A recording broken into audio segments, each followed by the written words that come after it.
Hello everyone, and peace of Christ to all of you. Please invite your friends and share the link with everybody. Today our topic is the same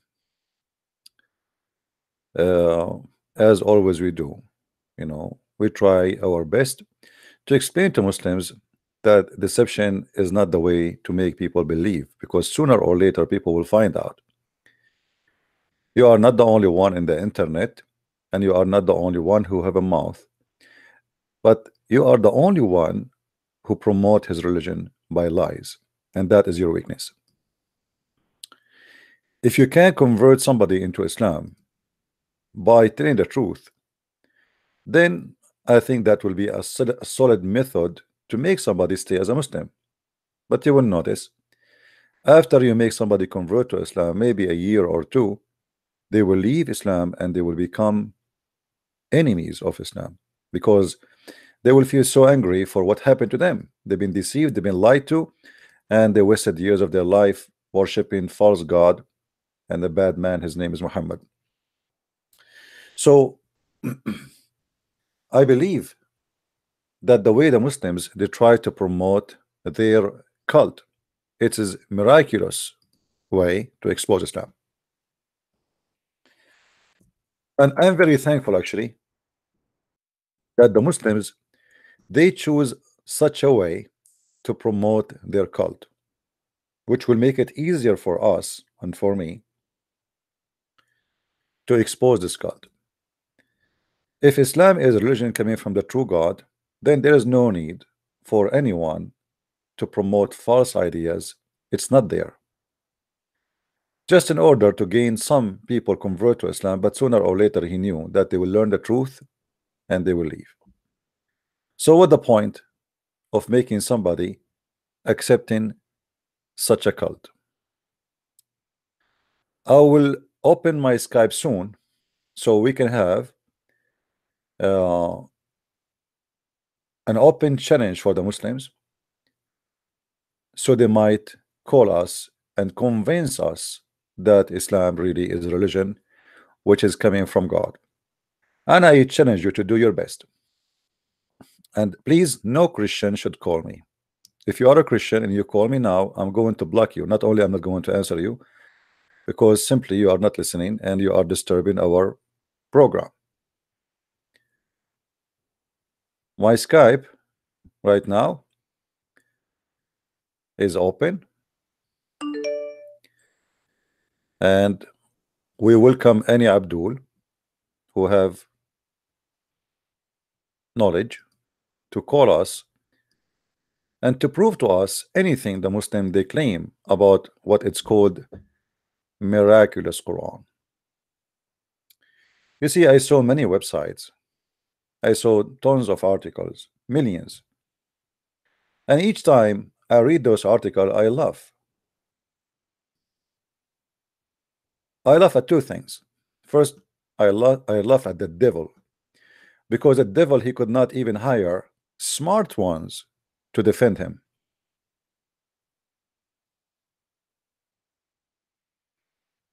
And here and now we prove it every day. Who is the Muslim when I call me and confirm to us that the Quran is the book of Islam, contains scientific knowledge that could not have been known 14 years ago, 1400 years ago? Who is the one who have the courage, who have the knowledge? You remember a few hours ago we made a broadcast about rejecting the hadith. The Muslims these days, in order to avoid getting busted, they say we don't accept the hadith. But just to let you know, a person who don't accept the hadith is not even a Muslim. This is Islam QA info, Islamic website, Islamic question and answer. Refutation of those who quote the Holy Quran to reject Sunnah and justifying not acting upon it. There is some people claiming that the Quran is written that the Prophet Muhammad once told someone something to his wife, and she told that to someone, and the Prophet was not happy by that. He did not want the people to know his saying, but just to follow the Quran. The answer: firstly, Islam is based on two main foundations: the Holy Quran and the pathetic prophet. Sorry, the prophetic Sunnah. It's my uh, excuse my French. So this is really what Islam is about. In order to be a Muslim, you have to base your religion in two things: Quran and the Sunnah. And Sunnah mean whatever Muhammad he said or did. So anyone he says to you, I don't accept the Quran, he is saying I don't accept the Hadith or etc. He is saying I don't accept Islam, and simply he is playing the game of deception in order to avoid the disasters his prophet he said. Imagine if the Hadith was containing something wonderful. There's nobody will say I don't accept the Hadith. The whole point of saying I don't accept the Hadith, because the Hadith is exposing the silly, the pathetic, the idiot, the liar, the ethic, the crimes, the misleading of Muhammad. Therefore, the only way, if I am a Muslim, to keep myself from being humiliated by following such a man.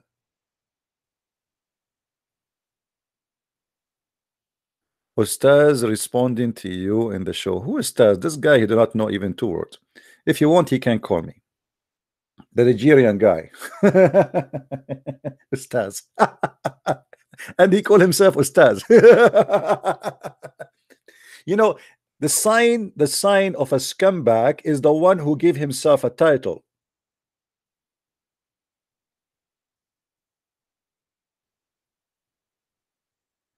Because if you put in the front of your name and you write that, you say it's Ustaz. Let us say I say Ustaz. Ustaz mean master, teacher.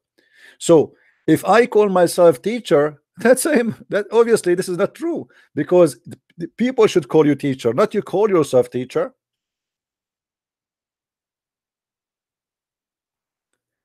My friend, those people there, they are scamming the poor Nigerian people to take their money.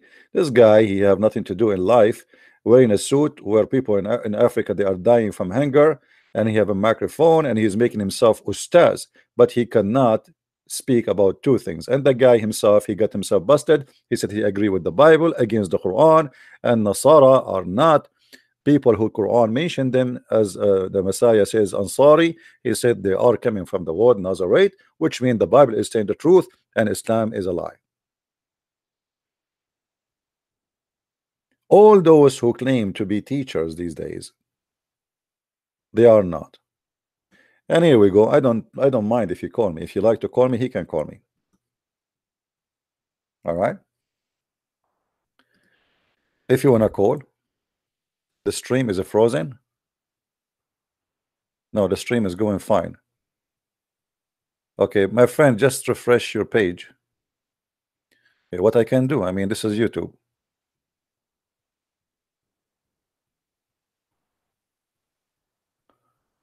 Let me see.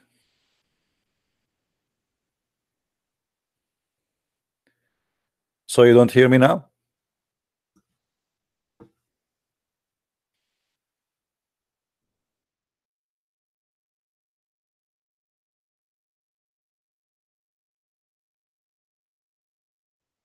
No voice?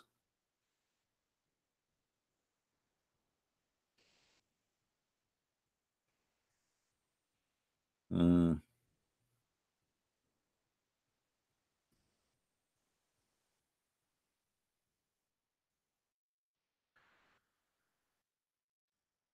I don't know what's happening.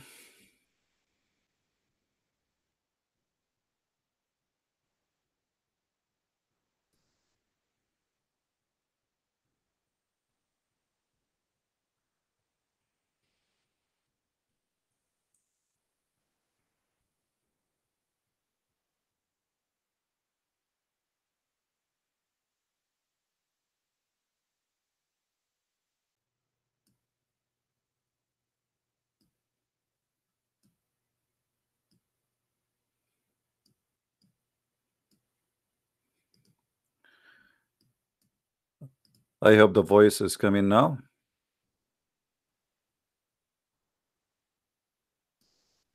Let us see. I restarted the browser.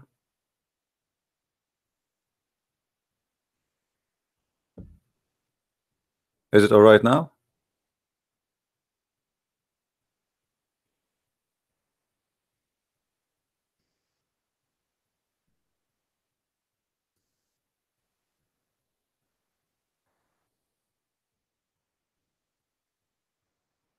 Okay. Are we fine? Are we back on air? Are we back? All right. I don't know what happened. I think this is maybe YouTube problem. This can't be from my side, because I keep saying the name of Allah, and there's no way Allah will make things like this happen. Allah is very powerful. So anyway, again, invite your friends. We lost a lot of people by this, but it's okay. They will be back. Now, when somebody call himself ustaz, or call himself master, or call himself whatever, and I mean, it's a silly. It's the same Muhammad. He called himself a prophet. You see, in order to be called something, people, they should call you prophet. Muhammad, he claimed he called himself a prophet, but if we go and examine anything Muhammad he said, we will die laughing at his prophecy.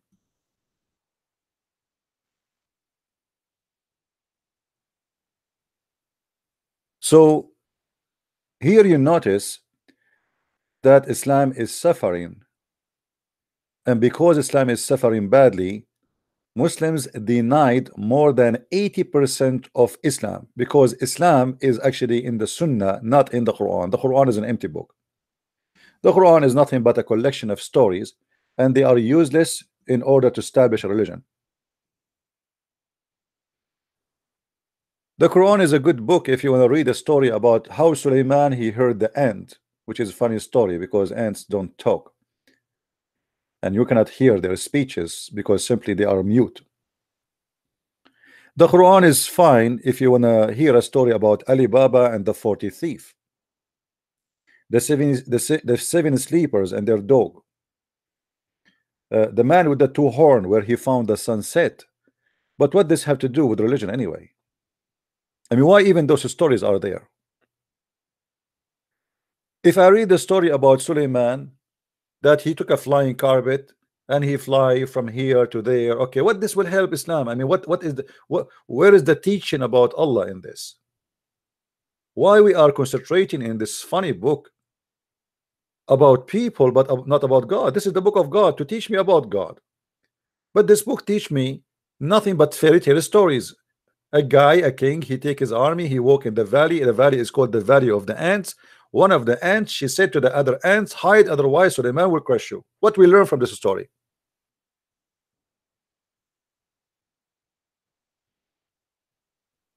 Is that will show me the glory of God? This will show me the stupidity of this God, because who in the world want to believe in such a story? There's no wisdom in it, there's no reality in it, and it's against even the basic science. If we go in the Quran, just to show you, when the Muslims they speak about miraculous, let us see the miraculous.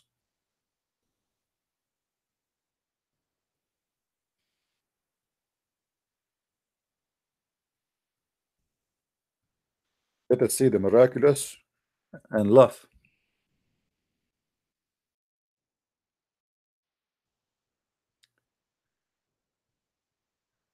If we go to the chapter of, actually it's called the chapter of the ants. The chapter of the ants. I mean,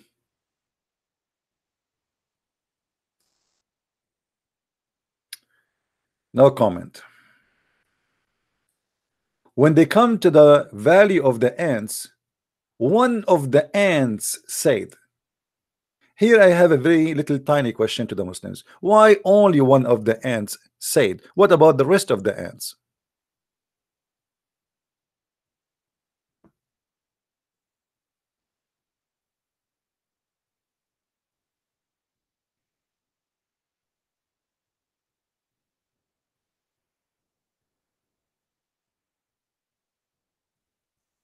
Hmm?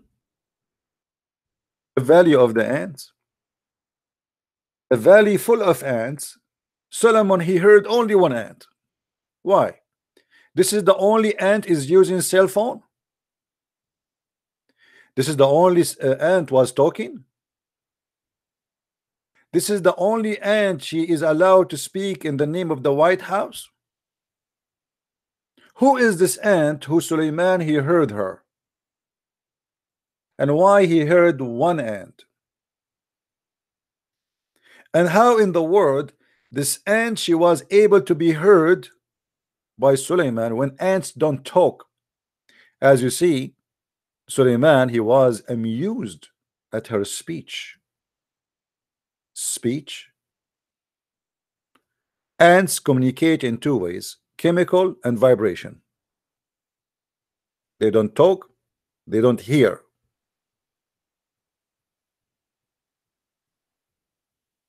And to make it more funny, the ant she said to the ant, hide, oh you ant, get into your habitations, lest Solomon and his host crush you. How she knew the name of Solomon?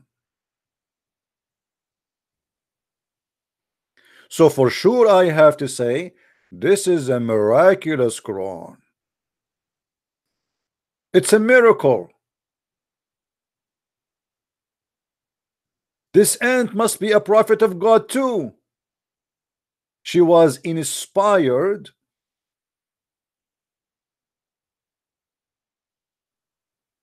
and she knew that this guy, his name is Solomon. Imagine an ant right now, she tell the other ants, hey, Christian Prince, his life on air. Hide, otherwise he will debate you. How in the world this amazing ant she was able to know that the name of the prophet Solomon is Solomon? Because as you see, this is what she said. She did not say hide, otherwise those creatures they will destroy you. She said hide lest Solomon will destroy you. The one who's asking me when I talk about okay, hold on. We have a Muslim. He want to talk about the sperm coming from the backbone. Let us see what this guy want to say to us.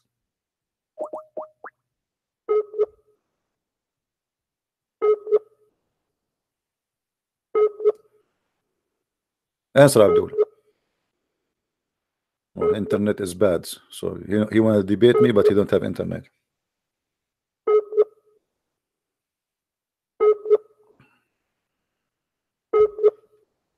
All right. So as you see, this is the miraculous Quran. Hello. Hello, yeah. Yes, my friend. You said you want to tell me about the sperm coming from the backbone, and you said I give ضعيف hadith. Yeah. Yes, I want to talk about it. Yeah, sperm comes from the back. Yeah. Okay. Yeah. Yeah, that's true. But my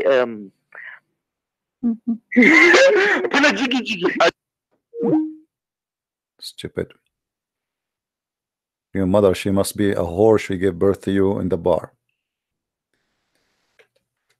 Let us continue.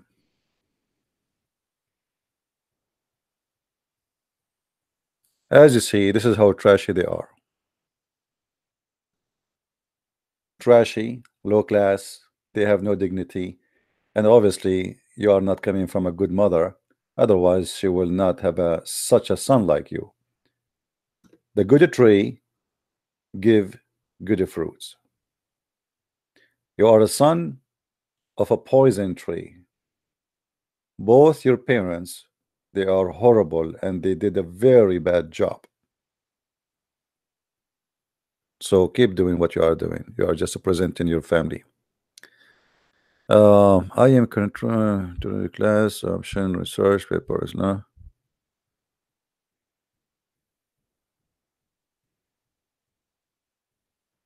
I mean, it's funny. Somebody's asking me which book to read about Islam. Read my books. What I will say to you. Okay, let's see. Many text.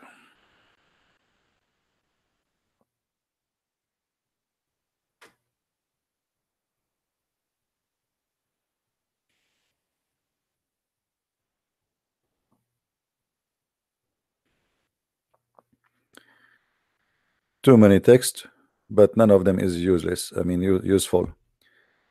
Don't send me text, guys, saying thank you, please. Don't send me we appreciate you. I am not waiting for those texts. Don't, please. If you want to say that, you can say that in the chat.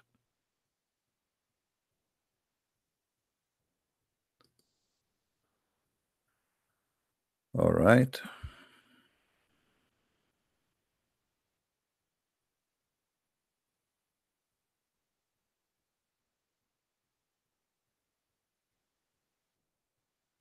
Somebody is an ex-Muslim. He want to talk about himself. Maybe wrong time. Not yet. Okay.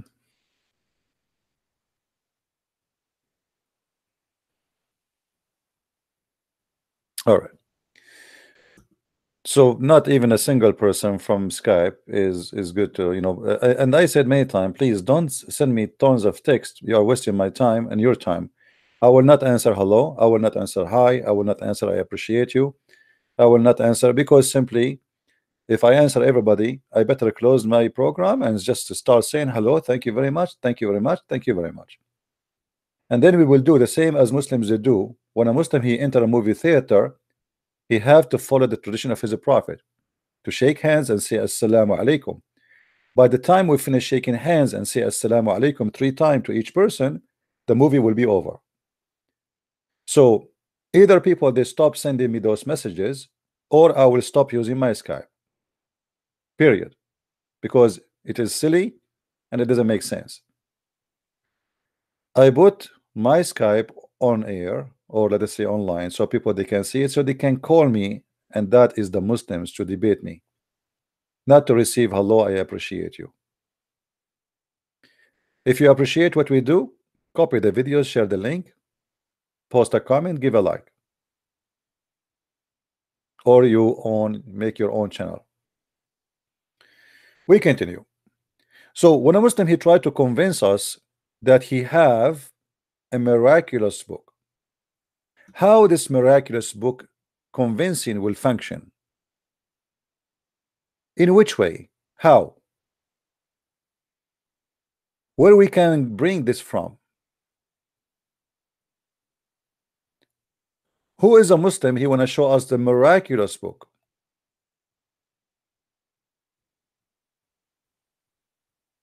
This is not miraculous. This is a full book full of stories. It's not even good for kids. A prophet who God taught him the language of the birds.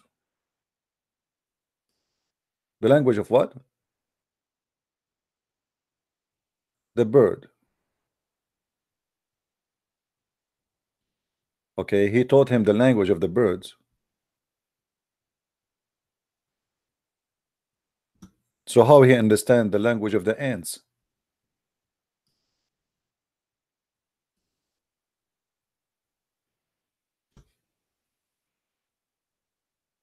How silly the author of the Quran.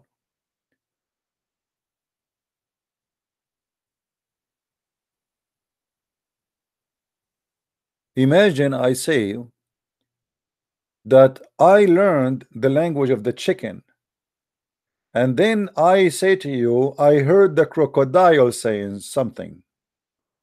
Well, my God, he taught me the language of the chicken.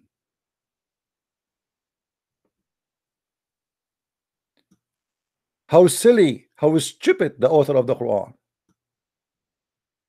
So when Muhammad he spoke that his God he taught Sulaiman the language of the birds, he was preparing us to know why he was able to speak, or sorry, to hear the ant and understand the ant, but the ants are not birds.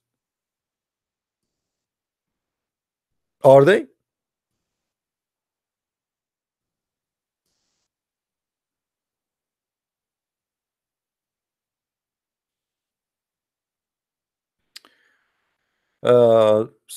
Someone asking what is the website I use. Okay, it's called Quran. Wow. Actually, they chose the right name for the Quran. This is the website I use. This is an Islamic website for sure. Okay, here we go. So here you notice that the Miraculous Quran is the most silly, most stupid book, which does not make sense. Contradiction in less than 20 words. Many contradiction in less than 3 lines. How this can be the book of God, and how this book can be miraculous. My God, he taught me the language of the ants, but yet I can understand.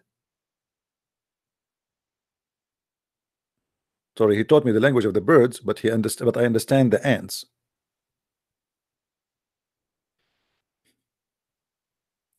Maybe at that time the ants were used to be birds.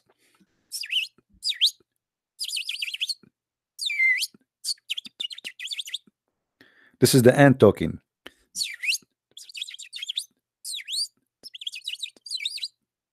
And now Sulaiman like, wow. Look what she said to her followers. I'm amused by her speech. Any donkey in the world can go on right now and search in Google, and you'll find that ants don't talk. Ants, they talk, yes, if we can say communication, which means they communicate as all creatures, but not by making a speech, you idiot. They are mute, they are deaf. So when you say to me and you fabricate tons of articles speaking about how amazing the miraculous Quran, I say yes. It's a miracle that the Quran made a human being like you, such a donkey, to believe in a book like this. This is the only miracle I see.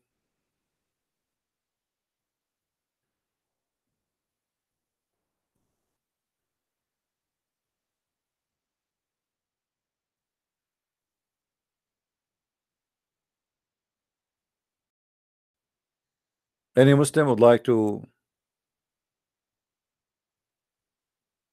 call us and show us the miraculous?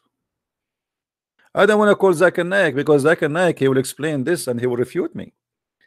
If we call Zakir Naik about the ant, how Allah, he taught him the language of the birds, and he spoke the language of the ants, for sure he will say, but that's it. There the guy is named the contemporary, and they already accused the Quran with false statement. If you go to the Quran in chapter 27, verse number 16, it says that Allah, he taught Prophet Solomon the language of the birds. But this ignorant, he do not know that ants are considered to be birds, and actually they even lay eggs. Why the ants lay eggs? Because they are a chicken. They are a form of chicken, a form of bird. Thank you very much. Here we go. You want Zakir Naik? He gave it the answer. The proof that the ants are chickens, that because they lay eggs. I mean, here we go. He refuted me. He got me busted. Why you ask me to call him? And do you see how fast he is in fabricating an answer? Unbelievable. Actually, to be honest, I'm the one who gave the answer, not him. This guy, he will never be able to come with an answer like this.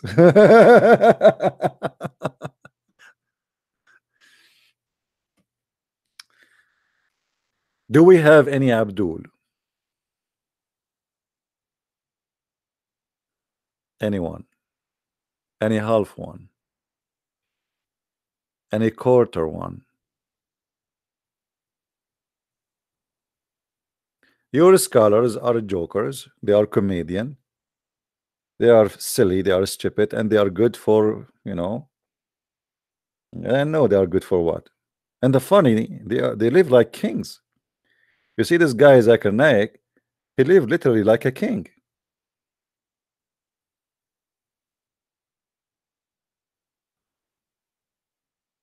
Islam is a great business if you try to defend Islam. Islam is a bad business if you attack it.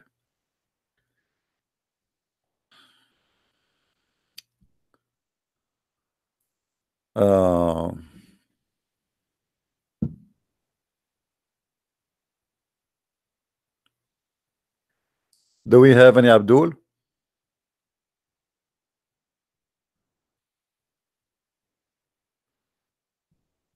Our IP founder is on, so we will not get the same stupid idiot calling again. Any Abdul here would like to call me?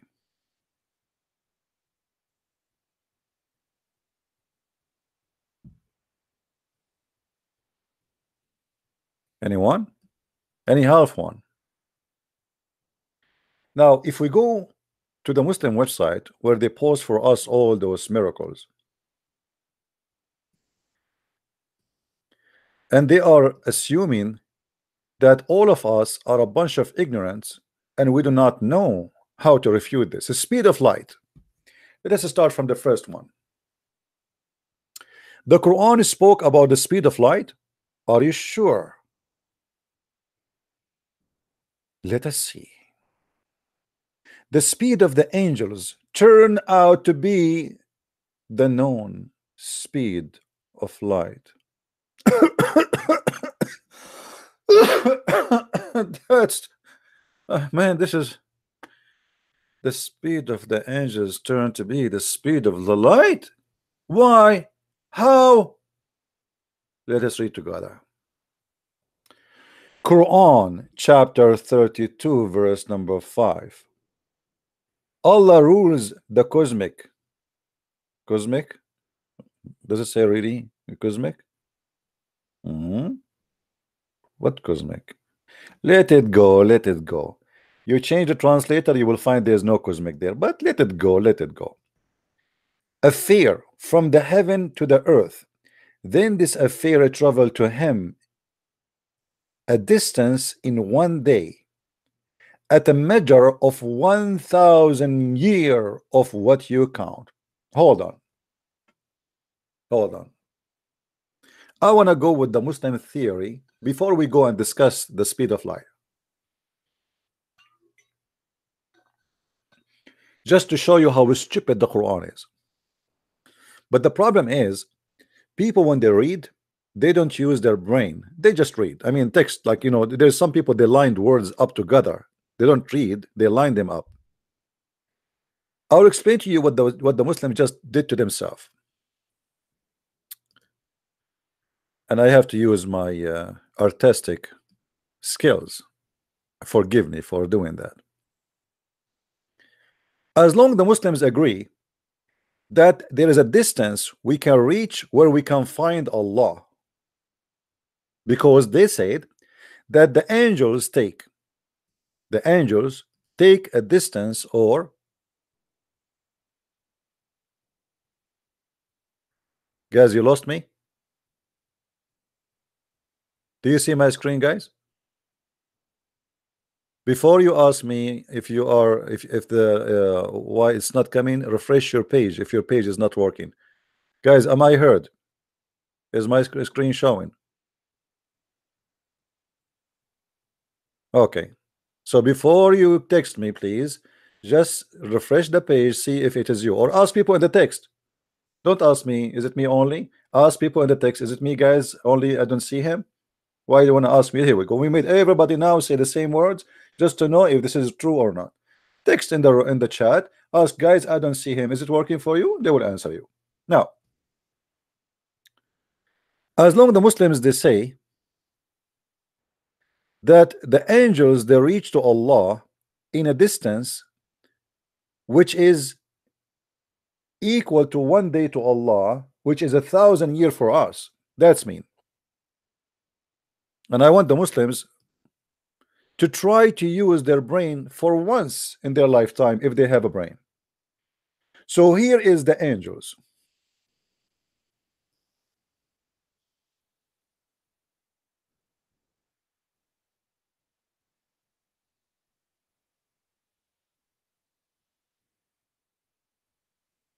Angels. This is Jibril. I'm going to call him Gigi. Gigi. Like the guy who is a stupid loser, who his mom, she did not teach him how to behave. So Gigi, he wanna go up to he come to the earth, and now he wanna go up to Allah. And Gigi will take him a distance of 1,000 years of our time to reach to Allah. And here is Allah.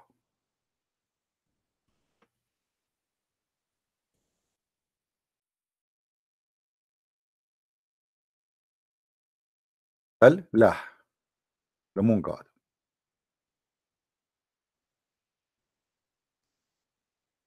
As long the Muslims they accept such a thing, they accepted that if we go with the speed of light for 1,000 years, we arrive to Allah. That's mean we knew where is the location of Allah. Correct, guys? Because in order to say the distance of the angels to go to Allah is 1,000 years speed of light, that's mean we can measure exactly where is the location, because the speed of light can be measured by kilometers. Are we following? People, are you following me? So all what we need to do, if we search right now, what is the speed of light?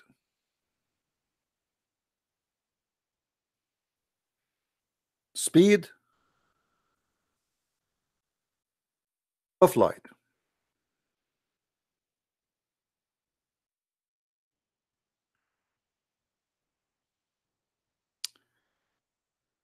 is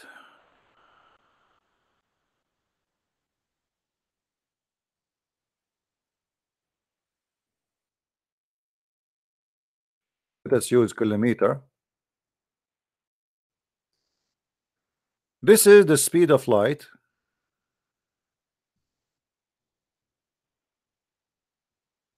is 1,079 1,000. Let us see here to be sure.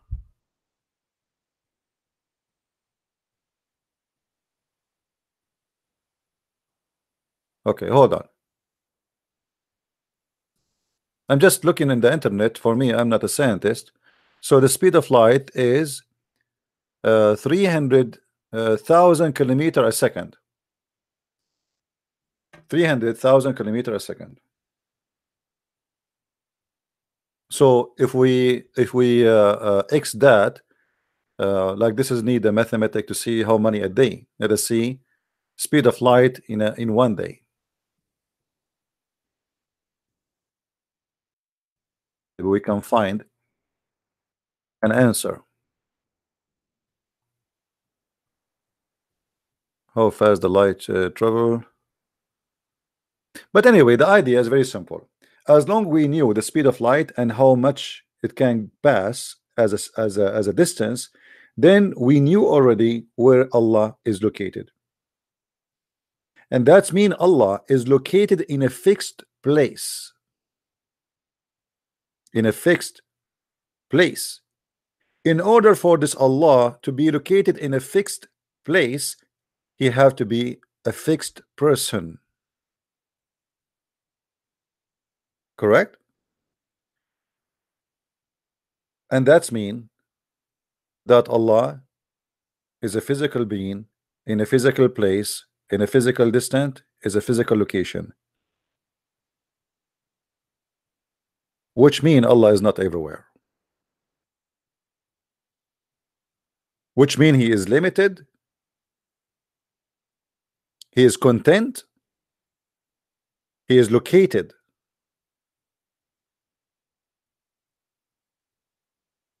And he don't move. Same time, when the angels They go in the speed of light, according to the Muslims, and take them 1,000 years. How Muhammad he was able to go to heaven in the top of a flying donkey in less than 8 hours round the trip, including going to Jerusalem?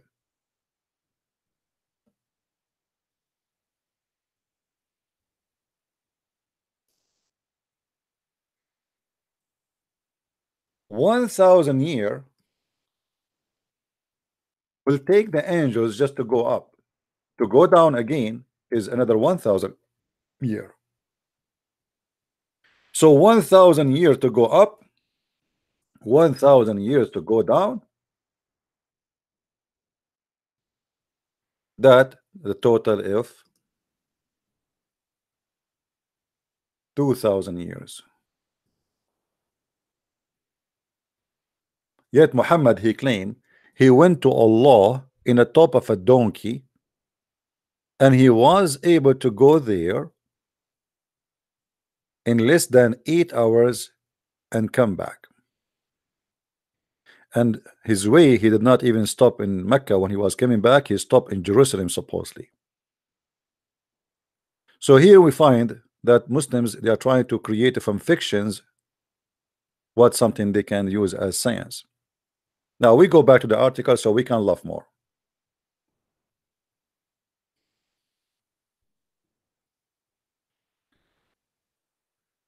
The angels who carry out those orders, those people back then measured the distance neither by kilometer or miles, but rather by how much time they need to walk. By what? How much time they need to walk. But if you notice here with me in the verse, it doesn't talk about the distance, it talk about time.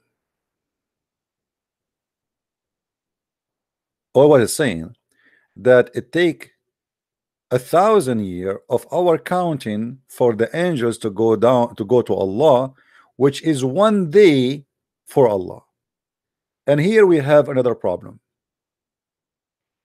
In the Old Testament, there's a metaphorical statement where it says that 1 day for you is the same, 1,000 years for you is the same as one day for God. But this is metaphorical. This is not about, because there's no time for God. Muhammad he copied that and he tried to make a story out of it, and he put it in the Quran, and now it became funny. Why? Because if 1 day is equal to Allah time, as they explained to us in this article, that means Allah is included in the time. In order for 1 day for Allah to go, 1,000 years for us they go. That means Allah have time, we have time, but the time of Allah is a lot faster, for us is a lot slower. The difference between us and them and Allah, that 1 day for him is equal to 1,000 years of our time. But that will not change the fact that Allah now is under the force of nature, and he himself, he like encounter something called time, and he have a day for him. If we go to different verse in the Quran, we will find something more funny and more stupid, contradicting what the Muslims try to say. I did not read the article yet, but we will go there and we will show you, because in the whole article there's nothing about the light speed. I mean, do you see anyone? I will give you the link, and if somebody can show me where they got the light speed, how they notice that the angels they have the light of speed, I have no idea. Because in order to know what is the speed they pass to make it equal to the speed of light, then we have to know how much a distance they pass. Do you know the distance of Allah? You know what I mean? Or what we have in this statement here, that 1 day for Allah is equal to 1,000 years of your time, and that would take the angels to go up to heaven. But this is mean that it take a 1,000 year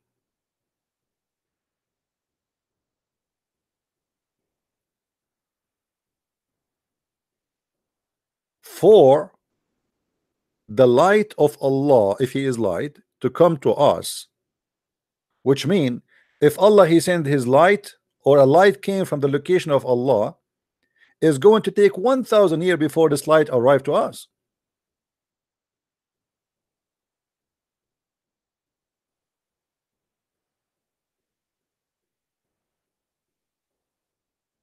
And that will be very funny, because simply the second you say to me that it's going to take 1,000 years for the light to come, we find out the location, and nowhere in the verse is speaking about such a thing.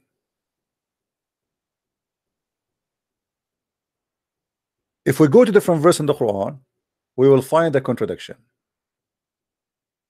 You can read the article, by the way, because there's nothing here is about the light speed or etc. It's just a fiction they are trying to create. Where anyone can show me where they got this one? The angels carry out the order of the etc. measure distance between neither in kilometer or by walk. For example, village 2 days. This is mean the distance equivalent to walking for 2 days. But this is not what this verse is saying. It says that Allah have angels, and angels come to us, and it take for Allah 1 day, it take for us 1,000 years, but we do not know how it take for the angels themselves. Are you following with me?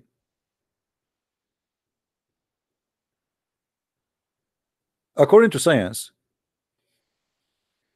if you change your location, time change. Time is relevant to where you are located. So if you change your location, you are in the space.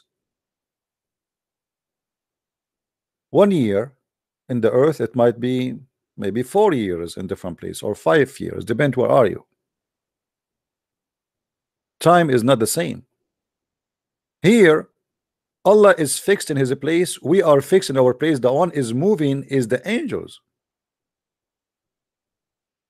and the angels, in order to go through the time, they have to go through multiple time, because this is changed based on the location.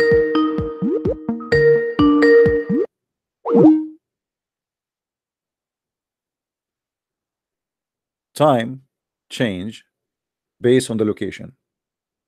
Same time, the Quran give us a contradiction, because in different verse in the Quran, Muhammad he said that the distance between Allah and the earth is 50,000 years.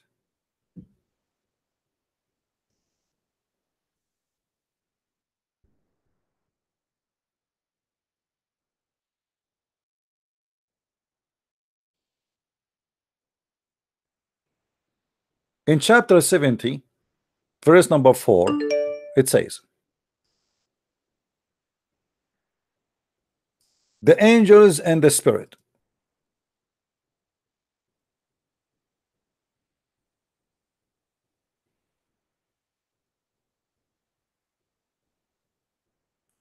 Ascend into him in a day, the measure wherefore as 50,000 years.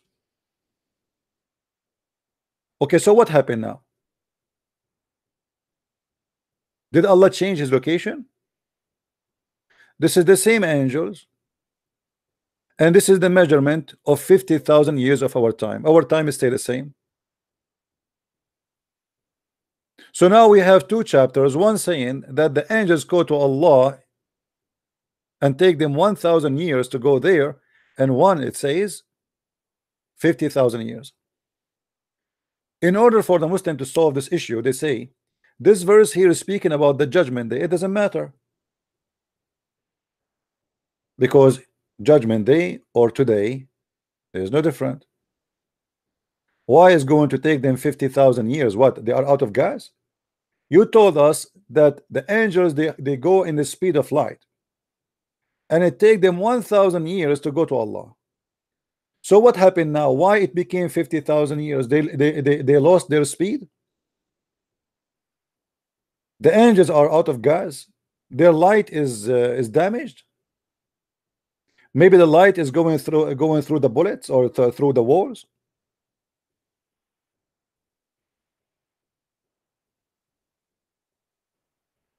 You know what I'm saying, my friend?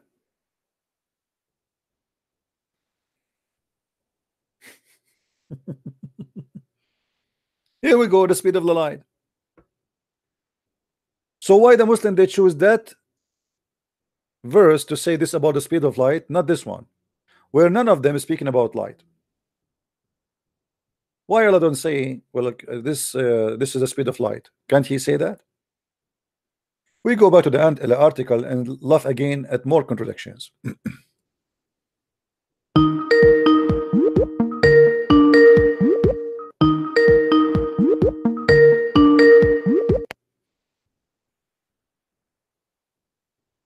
Yes, Gigi.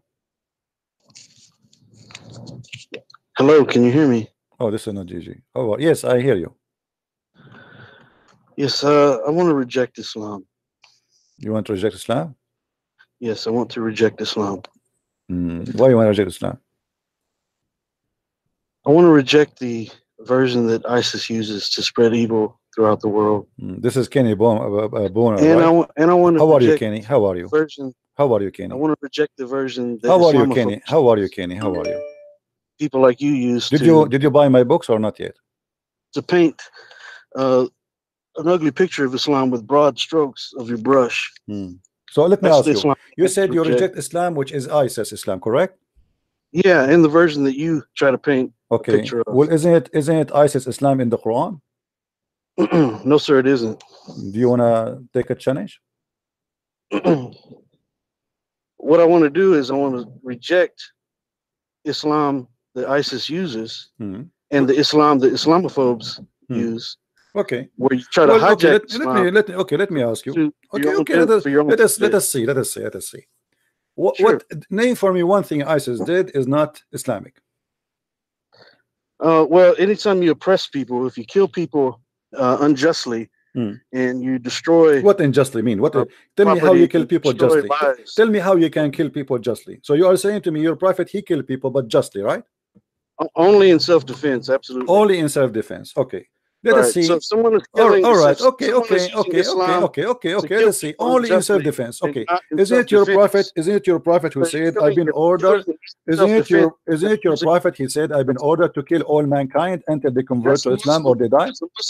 As a Muslim, I want to reject the version. You are not a Muslim. You are a potato. You are just a guy who is an idiot who do not know what to seeking attention. Read for me the screen. Read what is in the screen. I'm driving. You right said now. you call me when you are driving. I think you're not driving. I think somebody is driving you. Now, listen, I want you to read for me. It says, "I have been commanded that I should fight against the people till they declare that there is no God but Allah." Are you saying your prophet was ISIS? I'm telling you that the Prophet Muhammad, peace and blessings be upon him, only fought in defense of. Here we go. He did not say I am defending. He said I am in order to fight until they declare, not until they stop fighting me. Stop lying.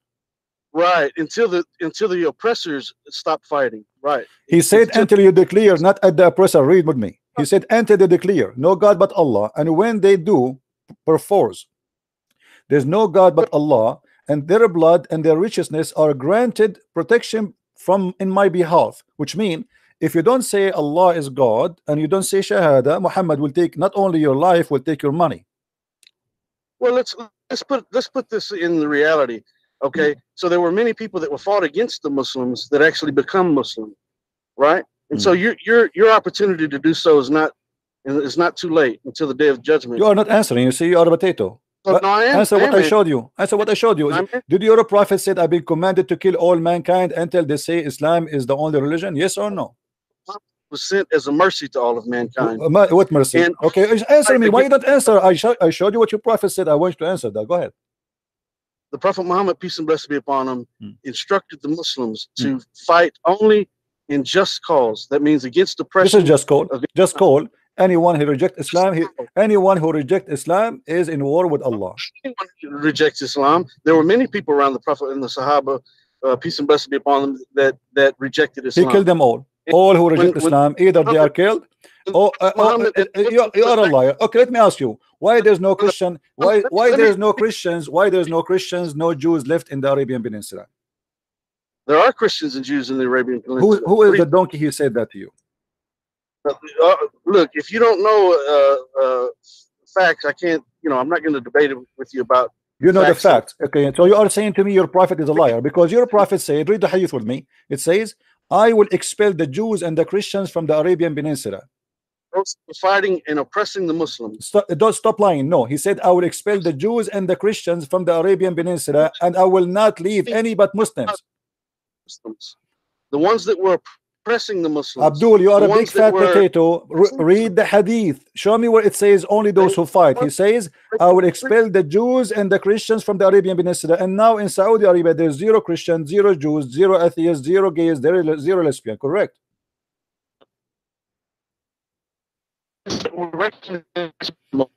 Period. Just get lost, donkey.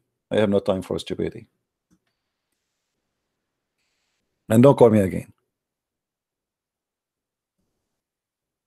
Wasting my time. The prophet, they killed people only justly. Your prophet, he said the 3 letters: die or convert. Aslim taslam. Aslim taslam. Even the Quran forbid the Muslims to go for peace unless they are not the uppermost.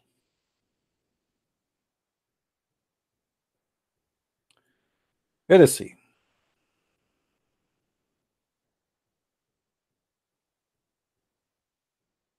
Aslim taslam.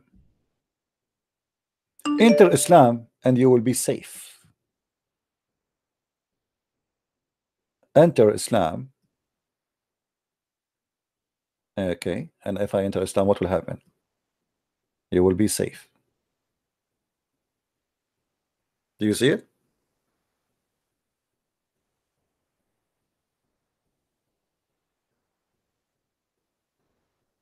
So they lie to us. They say Muhammad, etc. Muhammad, he said it clearly, I've been ordered to kill all mankind unless they convert to Islam and they pay the say the Shahada, and they pay the zakat, and they pray as we pray, and they face the Qibla, which means they face the Kaaba, slaughter as we slaughter, do everything exactly as I do, otherwise I will kill you. As simple as that. If you break any of those commands, you will be considered as an apostate. This is why ISIS, when they see someone, he claimed to be a Muslim, but he don't pray, he is not to be considered as a Muslim.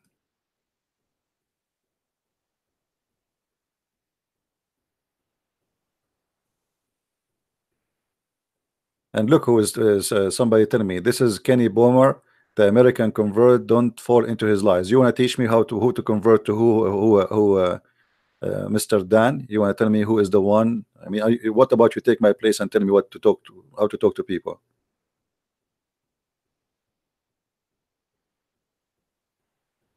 The people are funny. I've been ordered to do qital, which means to kill.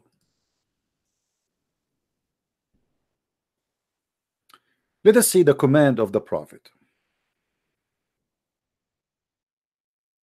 And maybe you saw ISIS putting chains in the necks of people. You are the best of the people ever raised up for benefit of mankind. Between two bracket, benefit of mankind. Okay, what is the benefit of mankind? The prophet of Allah. And then he quote for us at chapter 3 verse 110.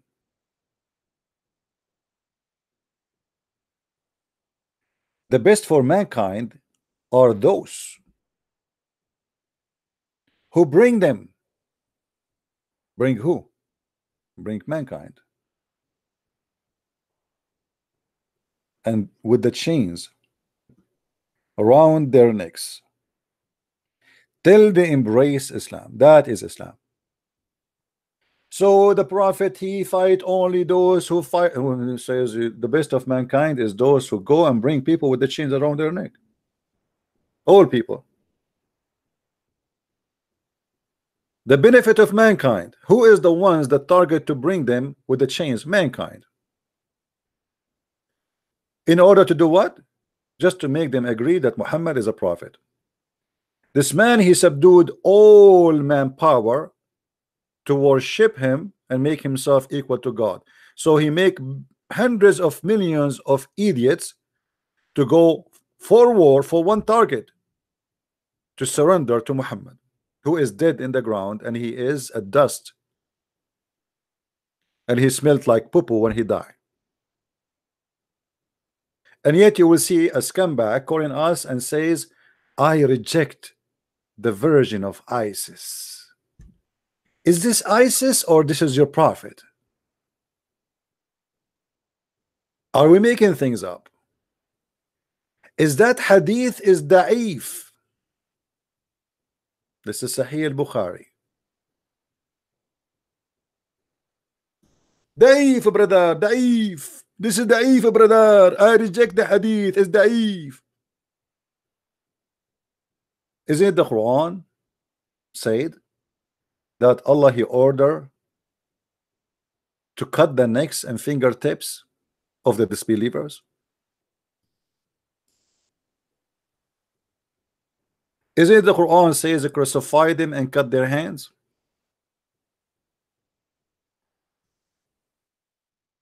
And this is exactly what ISIS do.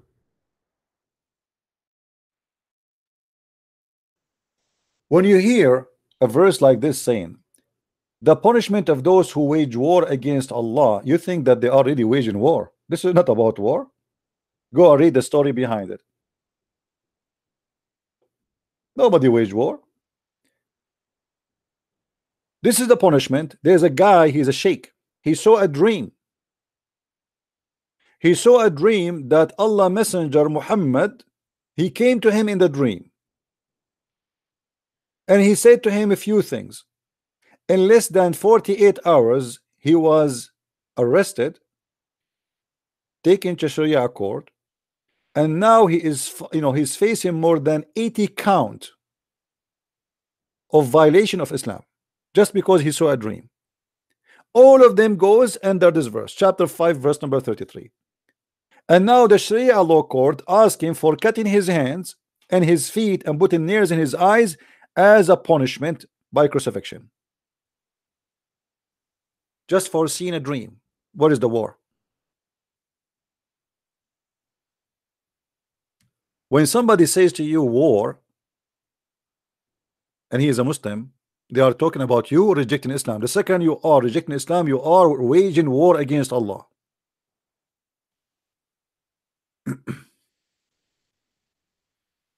Who is the enemy of Allah in the Quran?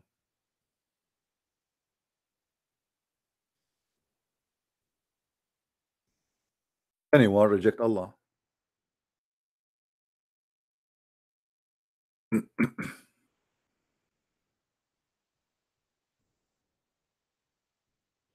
Whoever is the enemy of Allah and his angels and messengers, to Jibreel and Mikael,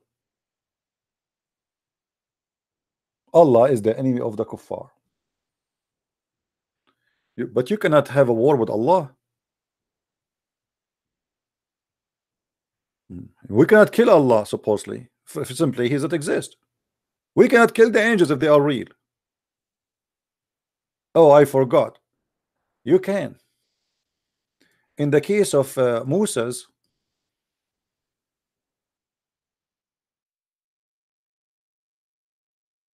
when the angel of death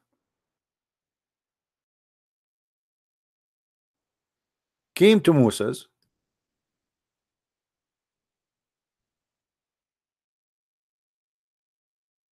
find the hadith.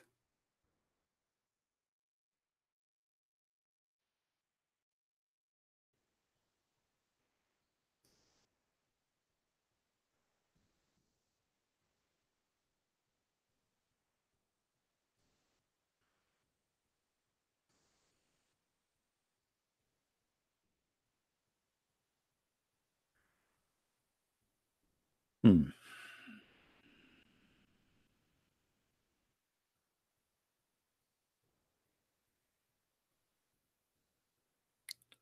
Let us see where we can find it.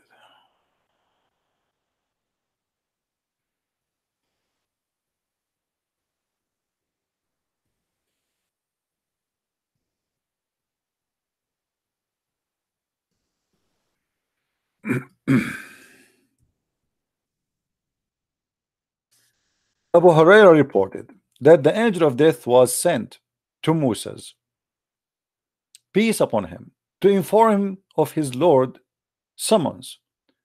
When he came, Moses boxed him on, and his eyes was knocked out. What the heck? Moses, he was doing boxing with the angel of death, Azrael. The angel of death came out back to Allah.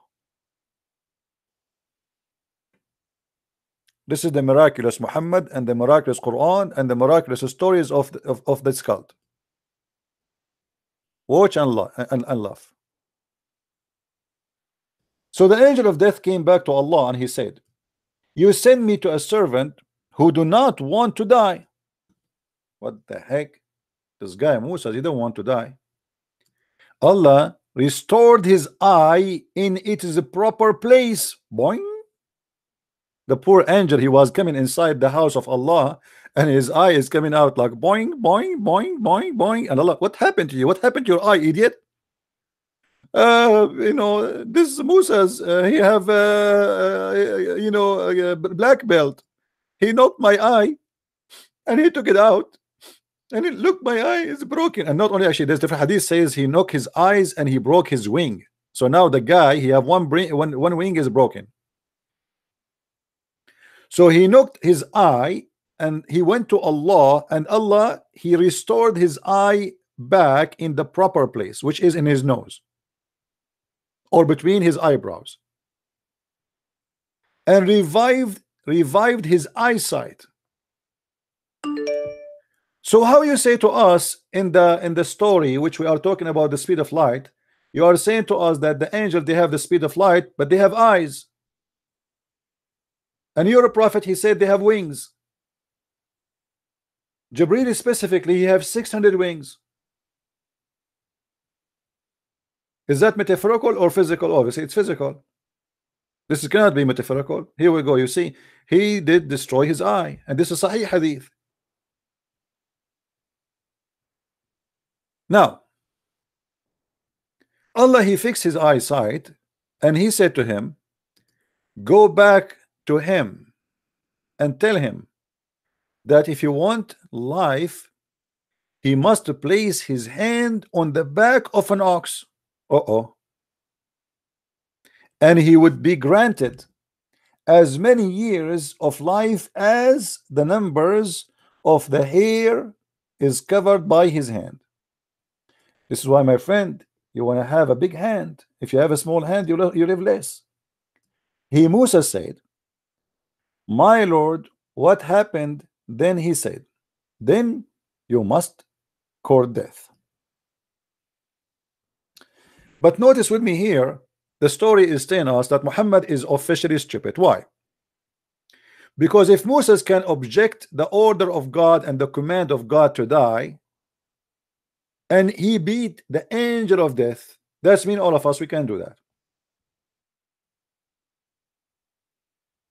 Why only Moses was able to beat the angel of death? The answer can be found in Chong Fong Ching Chi Chung Samurai School. If you go and do some research about Moses, you will find that he have many built in the Kung Fu, and he was even he was a master of a Bruce Lee. Actually, Bruce Lee, he was called by that name because each time Moses, he see him in his way, he see, leave from my way. And this is how Bruce Lee got his name, because Moses, he spank him and he make him Lee in the side.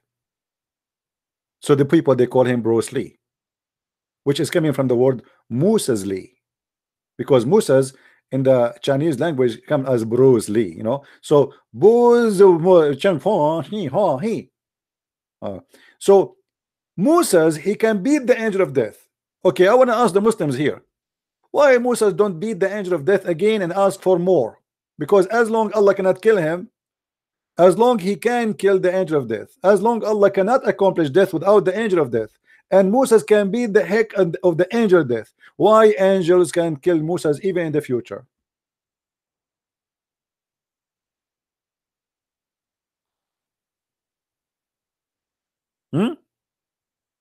So in the article they say to us the angels are in the speed of light. We have two verses in the Quran, one saying that the angels they speed in 1,000 years of your time, 1 day to Allah. The other verse says 50,000 years, 1 day to Allah, which is contradiction. Nowhere in the verses speaking about light, nowhere in the verses speaking about speed. In order to know what how fast the speed, nobody knows where Allah is located. So how the Muslim they come to the conclusion that this is the speed of light? Stupidity versus fictions. In order to make a miracle, they made an article for us, but nowhere in the article can prove to us any of what they claim. It is the opposite. As we see, the more we study about this issue, the more we find that the Muslims are a bunch of hypocrites and they are making up stories. Lunar calendar month 12 months a year.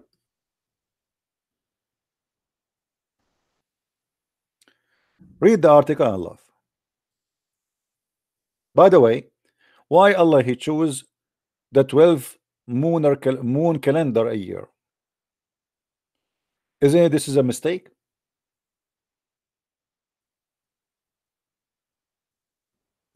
The lunar calendar is a wrong calendar. Can't Allah come with better calendar?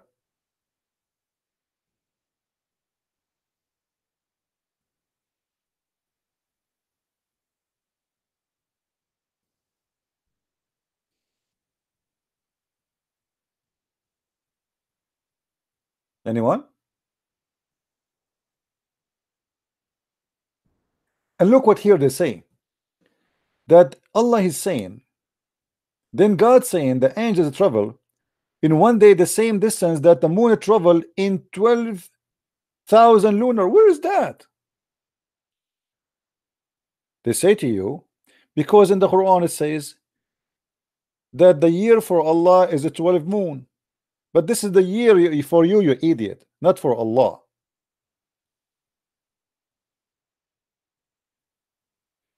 I mean, sometime, and if we go actually and we accept that this is for Allah, the Muslims they will lead us to something more nice. Look how they fabricate. They say to you that Allah in the Quran he says the year for Allah is a 12 month, but in order for us to believe that this is a year in the time and the location of Allah, that means Allah in his location there's a moon. He's not talking about our moon, but in fact he's talking about our moon. This is why he is adopting the 4 month. It's called the secured month, which is the Arab used to practice before Islam.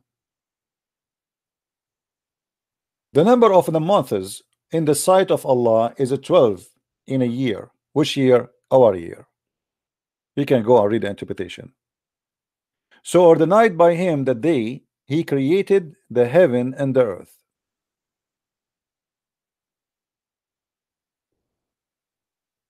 So since Allah he created the earth and the heaven, from the beginning Allah created the day and the night to be the same as today, and the year was 12 months as now. But this is, by the way, according to science, this is wrong.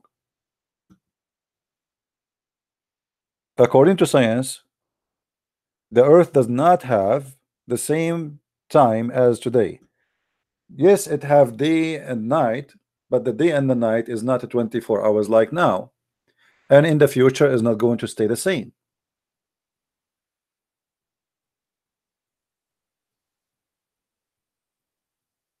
So the day and the night are not the same time. It is impossible that Allah is God, yet he says that for him a perfect year is a 12 lunar.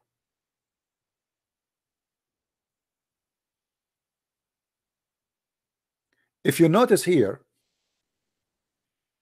they say the word months. If you go in the article, they use the word lunar. Anyone knows why?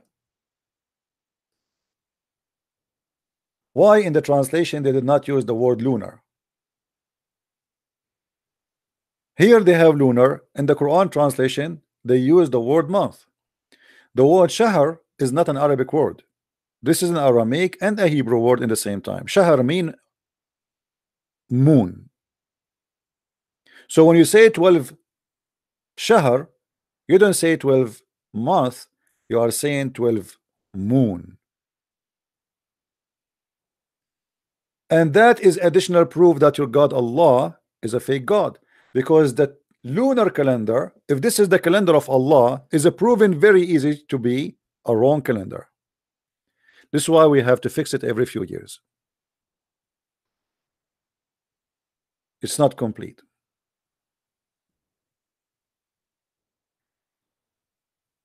Muhammad here was copying people around him who have the lunar calendar, including the Jews. The Sabian they have it, the Jews they have it, the Arab they have it, and Muhammad he follow what he learned from people behind him or before him.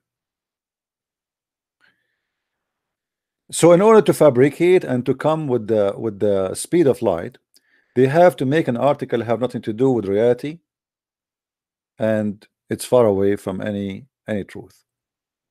Neither the Quran says that, neither Muhammad says that, neither the Hadith says that, and even their article proving that they are false. Same time we showed you that the Quran bring us two dating. One, it says that Allah he deal with the earth and the heaven in a day equal to 1,000 years, as we see in chapter 32 verse number 5, and we showed you in chapter 70 verse number 4 it says the opposite, that the angels and the spirit ascended to him in a day in the measure wherefore as 50,000 years. If the angels they have a fixed speed of light, why here is taking them 50,000 years, and there they have 1,000 year as distance. Same time, Muhammad he received the chapter of Al-Fatiha today, let us say. As long the angels is going to take them 1,000 years to go up and 1,000 years to come down. That's mean in order for Muhammad to receive the second verse, the angels have to take them 2,000 years after they deliver the first verse. How Muhammad received the Quran then? Any Muslim can tell us? When you say to me that the Quran says, not me saying that, the angels they take the command from Allah, as we see in the article, read and laugh with me. Allah rules. Okay, what does that mean? The command of Allah is given to the angels, and the angels will travel to do the command of Allah, and it take them 1,000 years to come to the earth.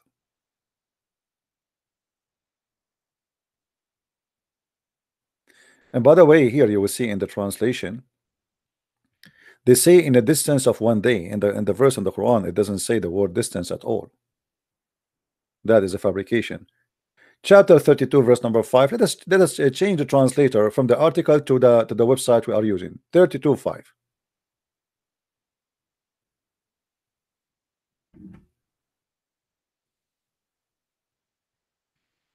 Just to show you how the Muslims they fabricate, and we cannot accept their translation. They make a translation fit with the article they are making to prove a point.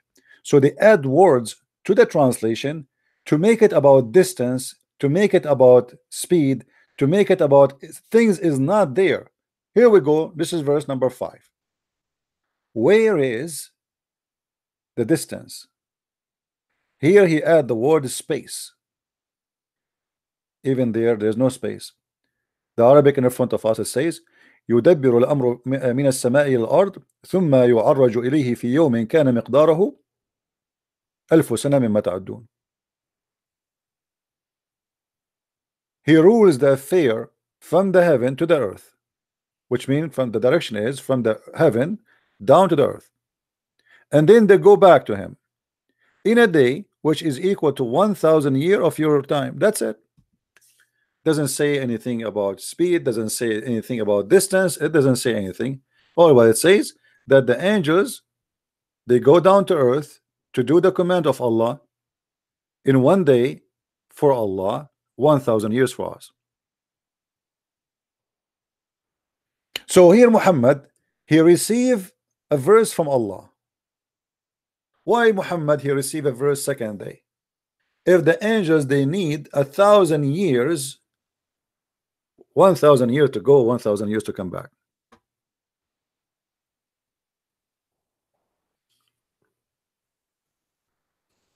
Any Muslim?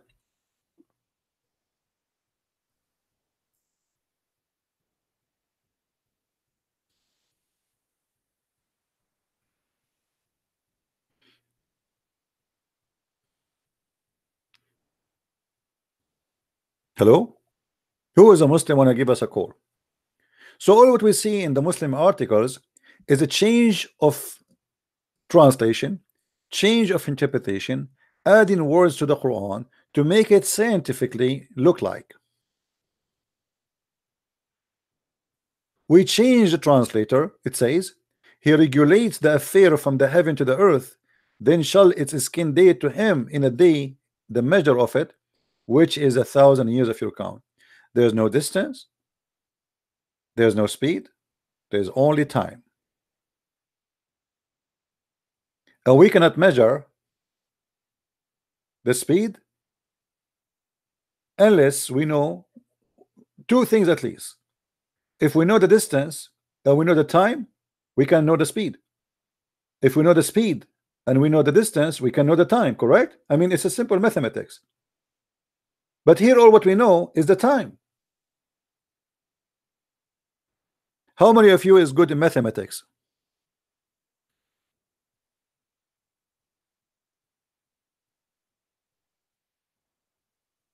So they lie and they fabricate and they add things is not even exist there.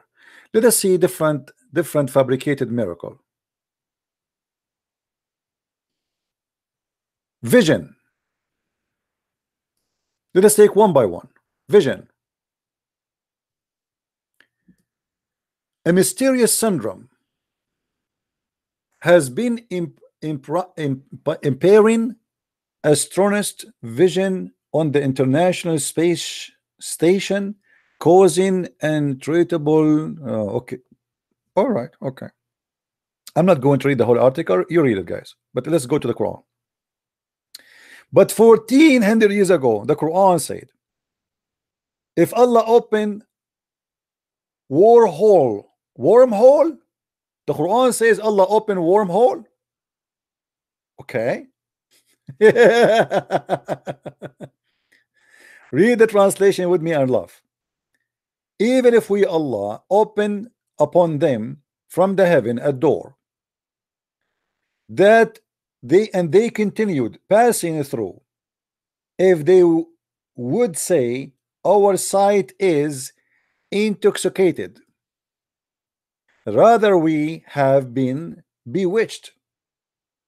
So they say to you that if you stay in the heaven in the spaceship, you have a barely vision. Your vision is not going to be good. Your vision is going to be disturbed. And they say to you, look, Allah in the Quran says, when we open for them the door of the sky and they are going up to the sky, they will say, look like as if we are drunk and we don't see good. We think we are under black magic. Read carefully what the Muslim they say here.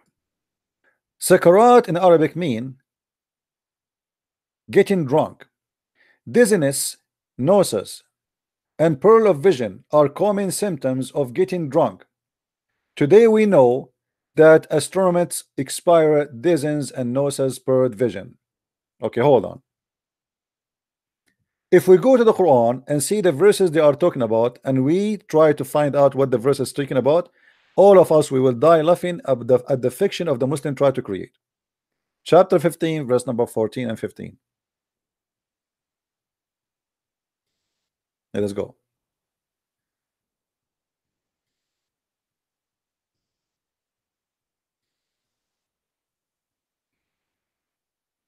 All right.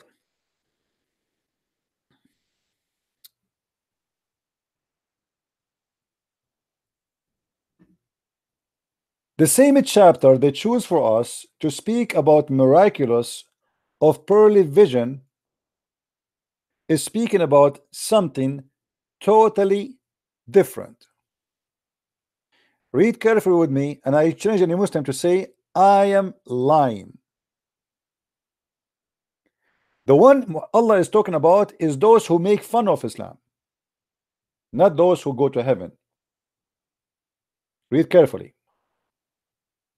We have sent without we have without doubt sent down the message, and we will assuredly guard it from corruption. But we know that the goat ate the Quran, and we know Omar, he said the Quran was 1,027,000 letter, and not even 20% or 30% of the Quran is left.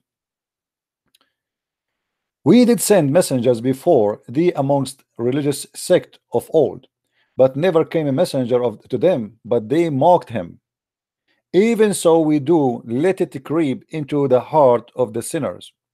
They should not believe in the message, but the ways of the ancient have passed away. Even if we open out to them a gate from heaven, and they were to be continue all day ascending therein, they would only say, our eyes have been opened to be drunk. Nay, we have been bewitched and sorcery. So all what he's saying, even if we take them to heaven, they will not believe it. All what this verse is about. The Muslim, they make it about when you go in the spaceship, you have a pearly vision. But hold on, the Quran itself says, if we continue reading the same chapter, you will see how stupid things will go. They are talking about if you go in the spaceship, you will have a pearly vision. Read with me carefully. It is we who have set the zodiacal signs in the heaven. So the God of Islam believe in zodiac signs. Do you see it? This is a spaceship now. The zodiac signs, Allah saying, I am the one who put them in the heaven. Continue.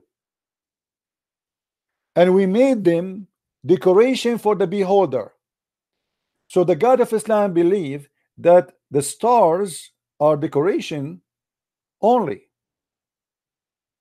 which means all the stars can be seen. The fact not even 1 of billion% of the stars can be seen by eye.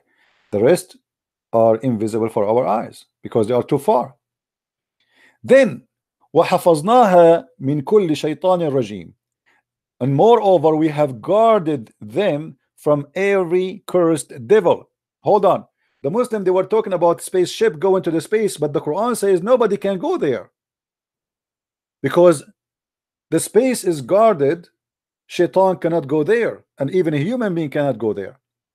But if any sign, any gains a hearing by stealth is pursued by a flaming fire.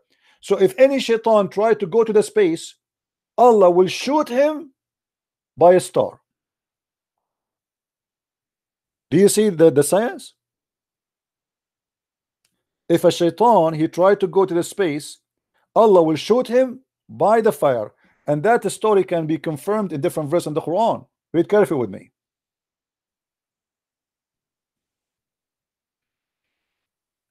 You see how they try to speak about the spaceship?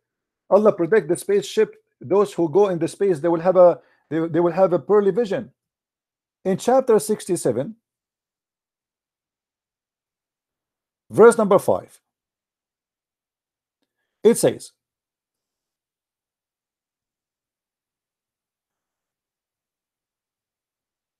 He is the one who created 7 heavens, one above one, to see no incorrectly the creation of the beneficent Allah.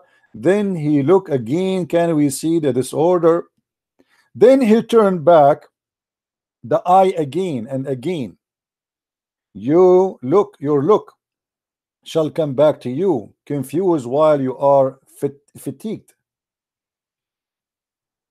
I mean, the translation is really horrible. And certainly we have adorned the lowest heaven with lamps, and we have made such a lamps as missiles for Shaitan, and we have prepared for them. What the verse in here saying that the lamps are created to shoot the Shaitan in his ass, but the guys in the article talking about science and a spaceship. Not only this, we are not done. Not only this, in different verses in the Quran we will find the following. We will keep going.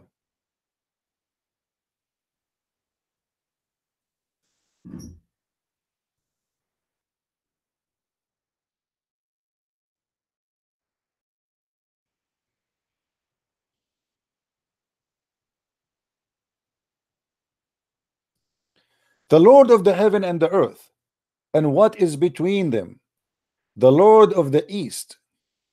Surely we have adorned the nearest heaven with adornment a star, and there is safeguards against every rebellious Shaitan. They cannot listen to exalted assembly, and they are thrown at from every side, being driven away. For them is a perpetual chestmate, except him who snatches off but once, then there follow him a brightly shining flame. Horrible translation. I will change it, but as you see, the Quran, the Muslim, they speak about science. The Quran is speaking that there is genies and Shaitan, they spy at Allah, and that how Allah explained the falling meteor. He think that those are stars. They are made to shoot the Shaitan who try to spy at Allah. They are coming to Allah to spy at Allah. Allah have a meeting with the angels. He's giving them commands. So the Shaitan go there trying to spy, but he cannot, because the second he tried to go there, Allah he shoot them. Vish, vish, vish. We are not done yet.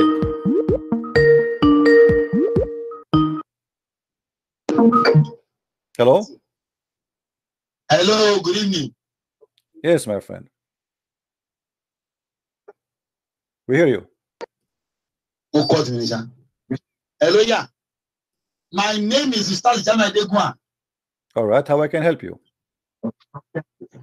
You know me now. Why you ask me that question? Sorry? Help me as well.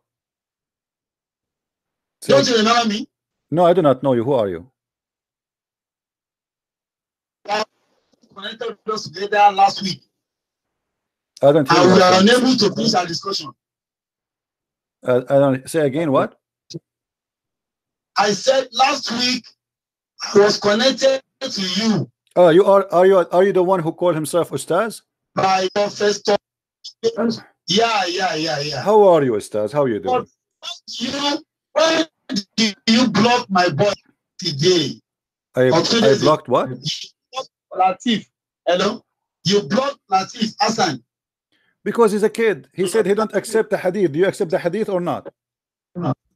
I told you that day. I ask you, I'm asking you, don't change the topic, don't shut topic. You're asking me why you block this guy. This guy, he play game. He claimed first that he don't accept hadith. Do you agree that a Muslim can be a Muslim without accepting hadith? Yes or no? I will be accepted. It has not contradict the Quran. No, my friend, he did not say that. He said he don't accept the hadith. Anyone, he said I don't accept the hadith. He didn't tell you that. Okay. Okay, let me ask you. Okay, let me ask you. As long as it does not contradict the Quran, I will go with you. Your prophet, he said the sun set in a murky water. Do you agree with that hadith? Is that what? Your prophet, he said the sun set in a murky water. Can you show me the trace in the Quran? show you the verse in the Quran?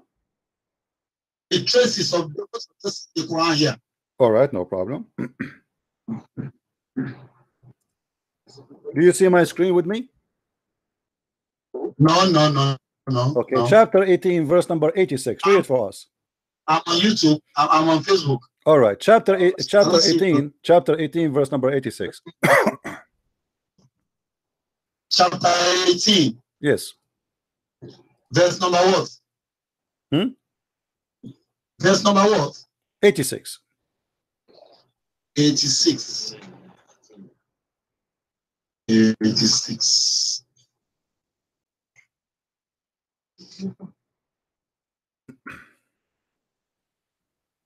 Don't always run away from the. Sorry? Hello? Yeah? Why do you always run away from the Bible? Don't change the topic. Let's finish what we are talking about. Read the verse. I said, why do you always run away from quoting the Bible? My friend, nobody is running away. You are the one is running away from quoting the Quran right now. You are the one is running away from quoting the Quran. You asked me where it says the sun set in the murky water. I gave you the verse, and now you are running away, changing the topic. It is you who's running away. Read the verse for me. I will read the version. Okay, go ahead. And I'm not asking you. Nobody is running away, and I will show you. I will get you busted. You can quote from me from the Bible as much as you want. You can quote from the Bible as much as you want. Read the verse for me. Read the verse for me. We are waiting for you, my friend. Go ahead. Now, let me take it from verse 83. Okay. So you give me time Sure, to explain myself. We are reading. Go ahead. Go ahead. Now, the Quran said from Allah, not Muhammad said. Quran said, they ask you concerning your name. They will ask you Muhammad. Allah said in Muhammad that they ask you about Dhul name. Say, tell them, I will re-ask to you something of his story. Tell them that God will tell me about Dhul name. Okay, who is Al-Qurnayn?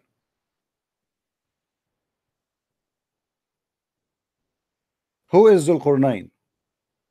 And the means. My friend, do you hear me? Do you hear me? Do you hear me?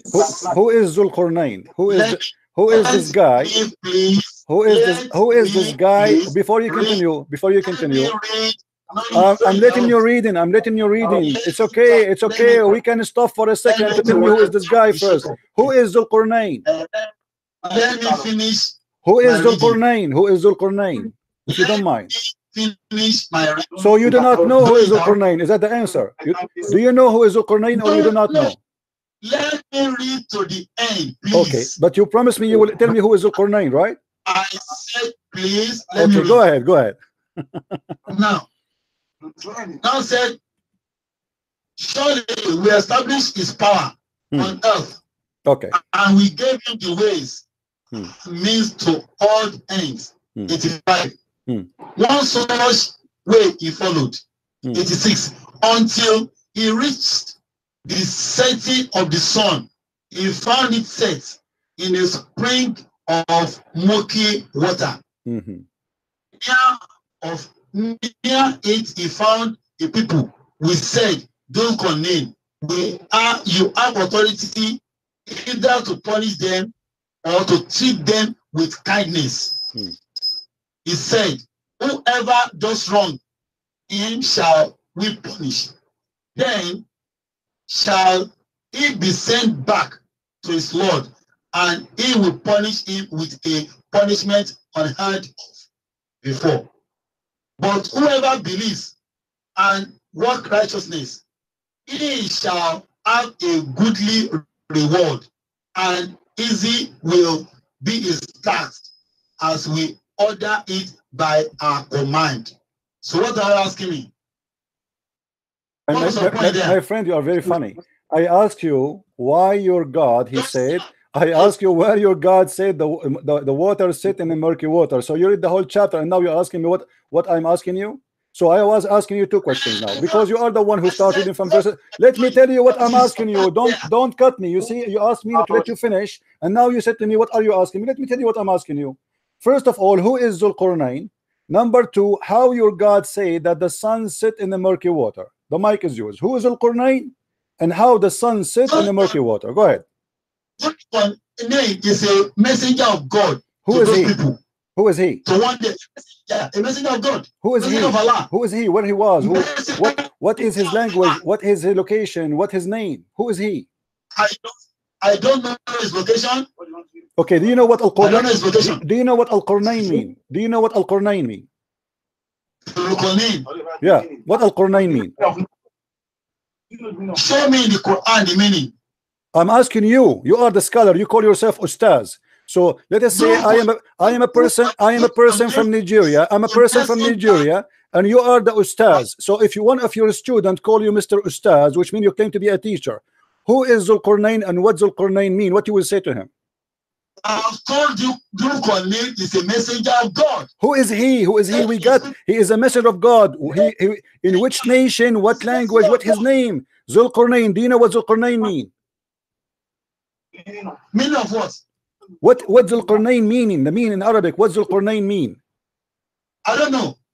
You do not know, so you call yourself Ustaz. Zulqarnain mean the guy with the two horns. Let me teach you the one you call yourself Ustaz, which means you call yourself teacher and master. Zulqarnain. Let me answer you. Let me answer you, Nigerian boy. Boy, you are no Ustaz. You know nothing. You just said I do not know. So let me teach you. Zulqarnain in Arabic. Shut up. Let me answer you. Zulqarnain, shut up, let me talk. You do not know. You just said you do not know.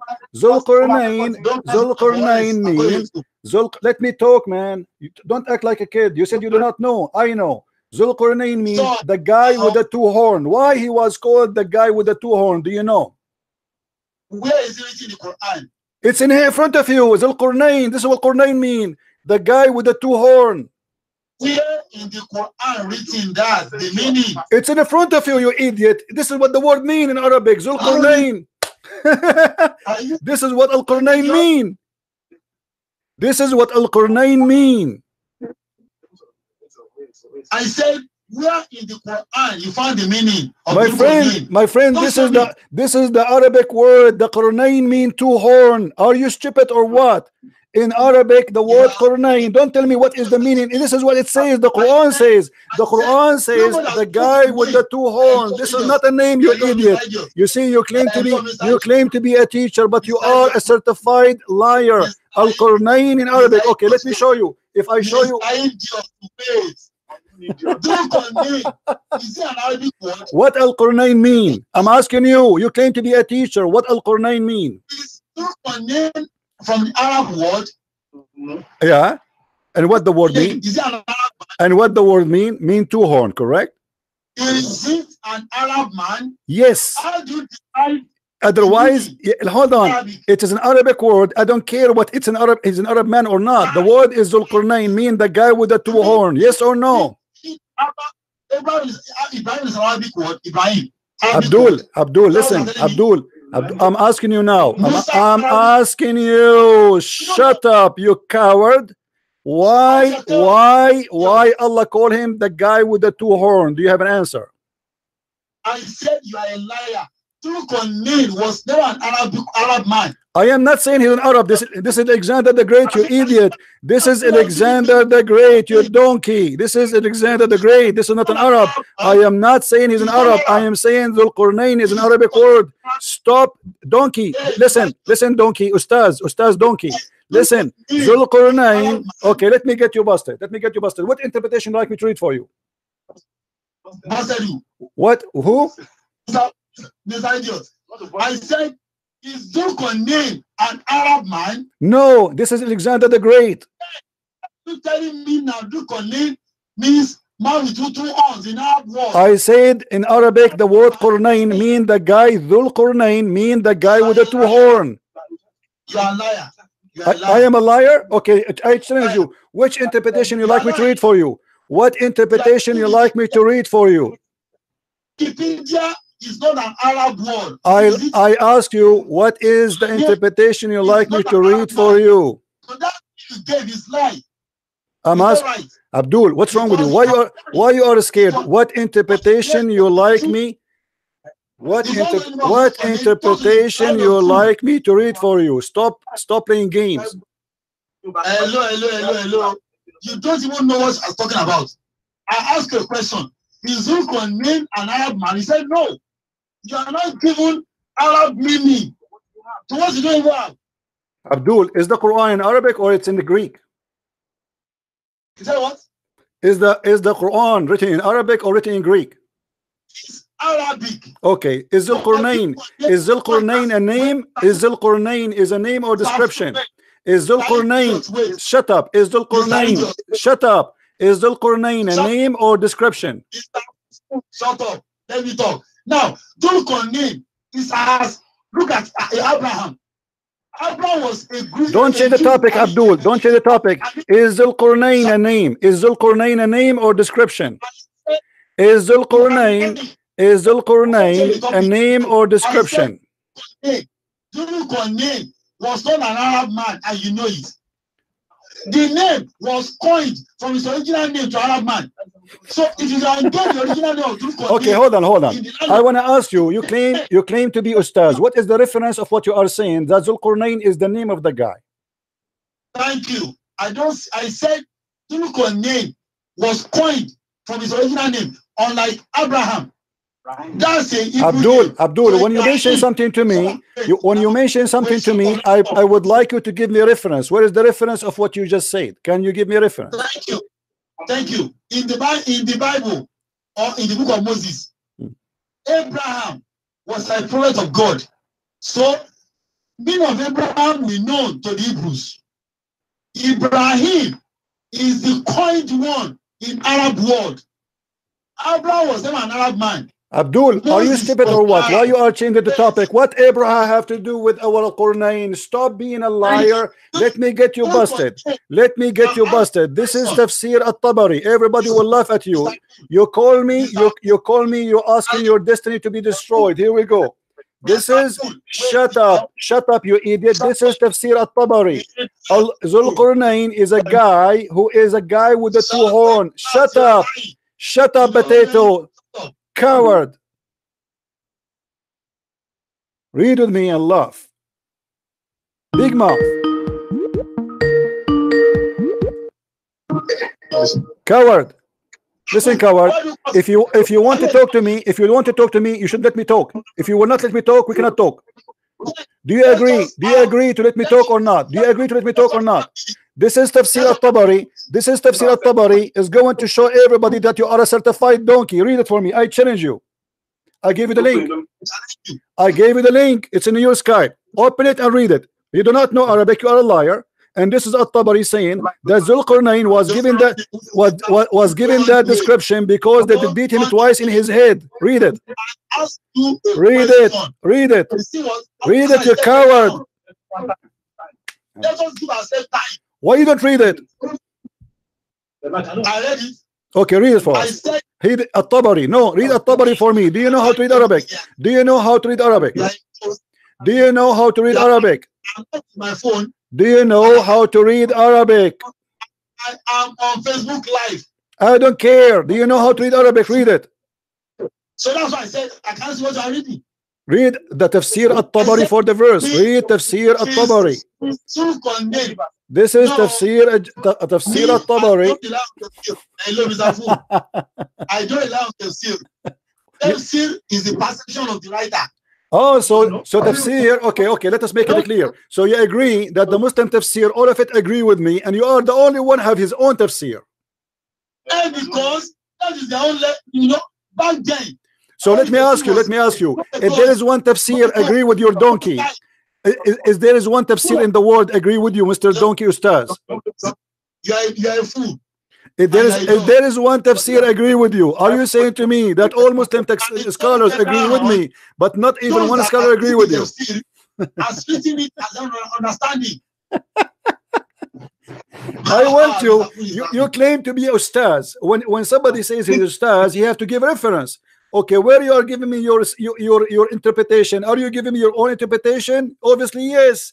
Your scholars, they say that this guy was called the man with the two horns because they hit him in his head first time he invited them to Islam, and he got a pimple in his head. It's called a horn. You told me about it. Let me ask you a question. Was it just to show idiots? Okay, Abdul. So the interpretation agree with me. Abdul, listen. Abdul, potato. Potato, stop. Did you Stop. believe that Jesus was sent to the whole world?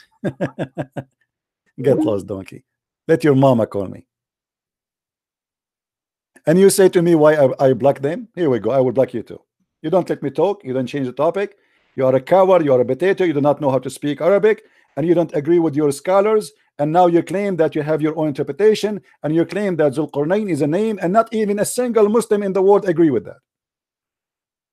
Zulqarnain, this is what Arabic mean, the man with the two horn. You are a certified donkey trying to fool, scam the Nigerian people. We talk about Zulqarnain, you start talking about Abraham. We talk about the sun sitting in murky water, he start talking about Jesus.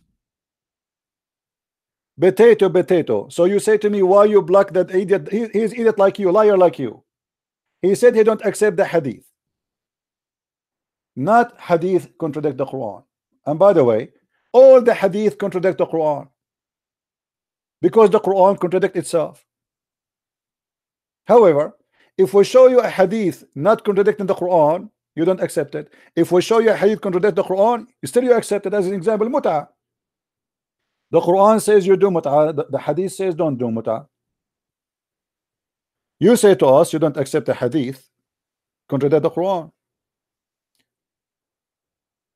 There is tons of rules are abrogated in Islam. It is in the hadith, not in the Quran, which means this is a contradiction for the Quran. Stupidity. Now, if we go back where he refused to read for us, and you see he asked me to read 10 verses before and 10 verses after, but he did not answer the question how Zulqarnain, the guy with the two horn, found the sun setting in murky water.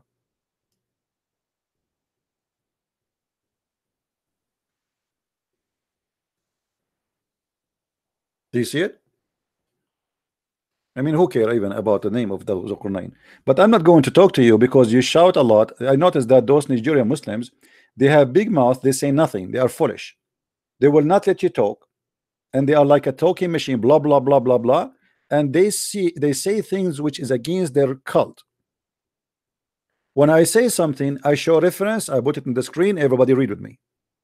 I say Zulqarnain is a guy who got hit in his head first time, and he was killed, and he got the first horn, and then he came to invite his people again to Islam. They hit him again in his head, and he got the second horn. Zulqarnain, as a word in Arabic, mean the guy with the two horn. It's not a name, you idiot donkey.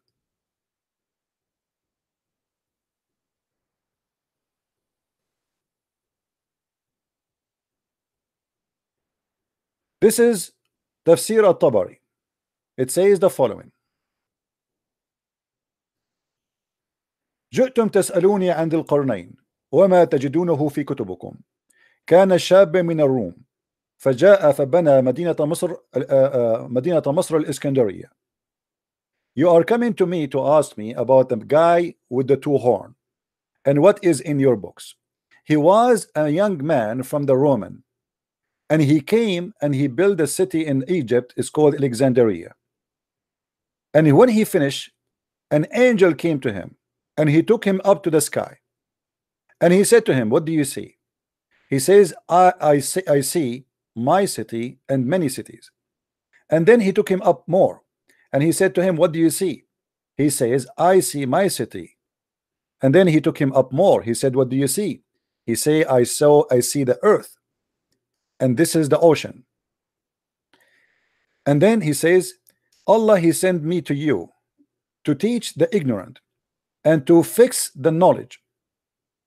And then he came with him until he found a dam between two mountains, and those mountains are lousy. They are like they fell in the top of each other. And he walked with him until he found Gog and Magog, and then he walked with him into other nation, and their faces is the faces of dogs. They are fighting the people of Gog and Magog. And then he took him more until he walked with him to other nation. They were fighting each other, and their faces are faces of dogs. And then he took him to other nations, etc., etc.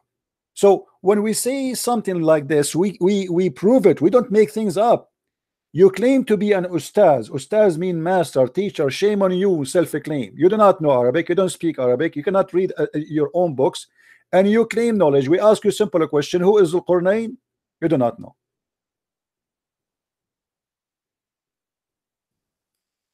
You do not know.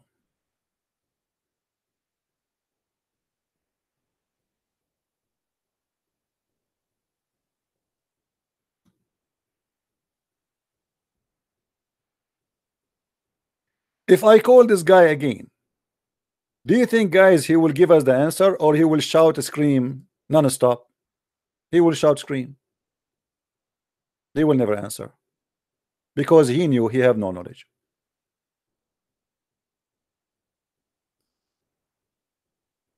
Let us laugh.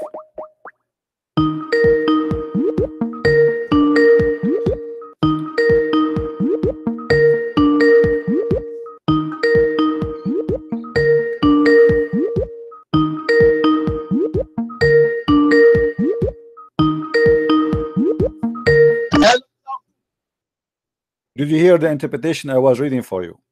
Mr. Idiot, why do you block me initially? Did you read the interpretation I was reading for you, Abdul? I didn't even read anything. Why do you block me? Are you there? Are you there? Why do you block me? Why do you block me? No, you are not allowing me to read. I have to stop you so I can read for you. I was reading for you. So did you see my reading? I don't even see it. Okay, now I want you to read for me the interpretation I gave you, please. Which one?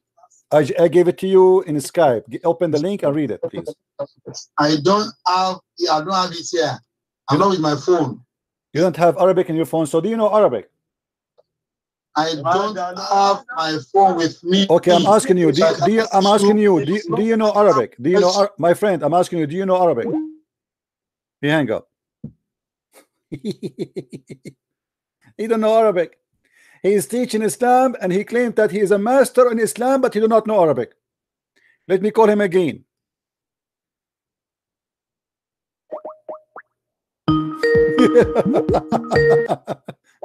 He's hanging up on me.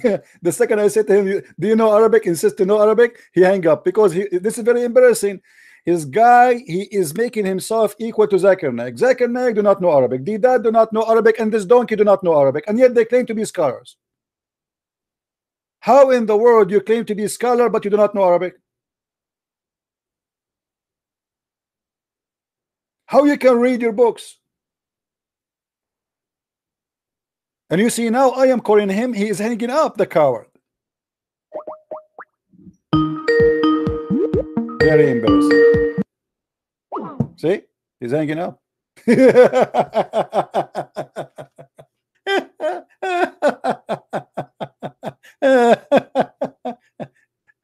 My name is Ustaz. Ustaz, as they say. What a potato. What a coward. What's the Qur'an mean? Is the Qur'an al Arab? No, he's not. He's Alexander the Great, you idiot. And how your God, he make Alexander the Great, who is a bisexual, a prophet of God. Alexander the Great is a bisexual. Allah, he chose a bisexual to be a prophet of Allah, and he found the sun set in the murky water. Isn't it? This is amazing.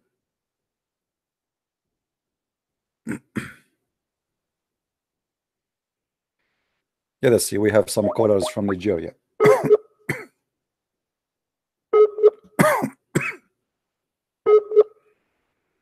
Who's next?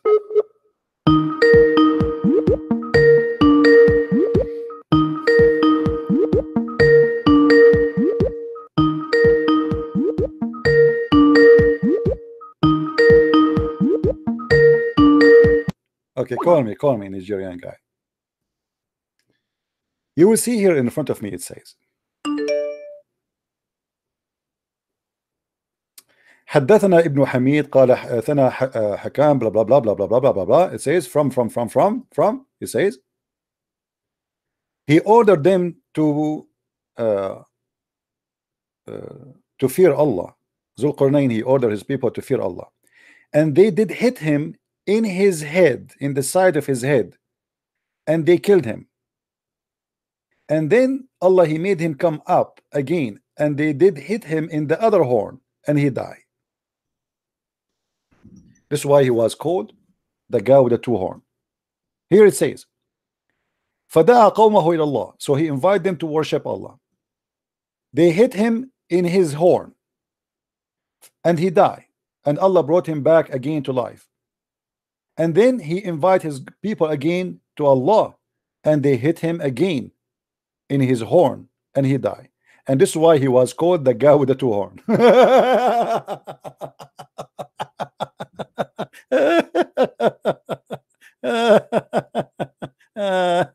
Oh boy, chat only. I don't chat only. Sorry, you want to talk to me, call me. I don't do chat. What? Don't waste my time. Let us call the ustaz. Answer potato, answer coward.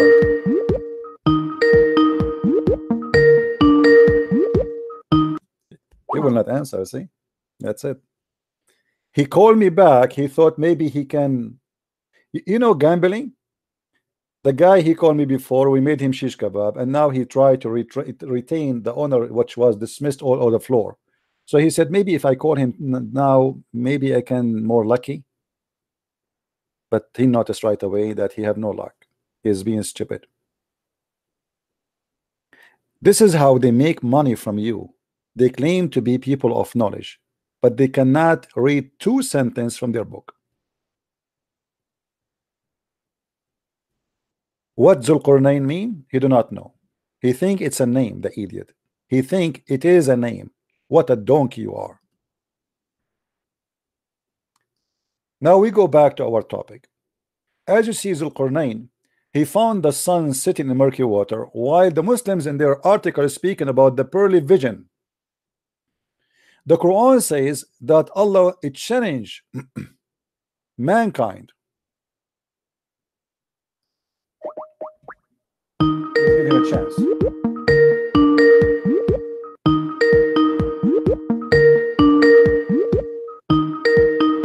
Answer, Abdul, answer.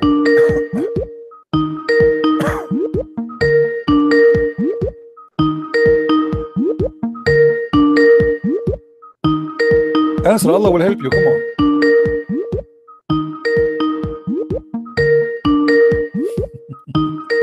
Ustaz.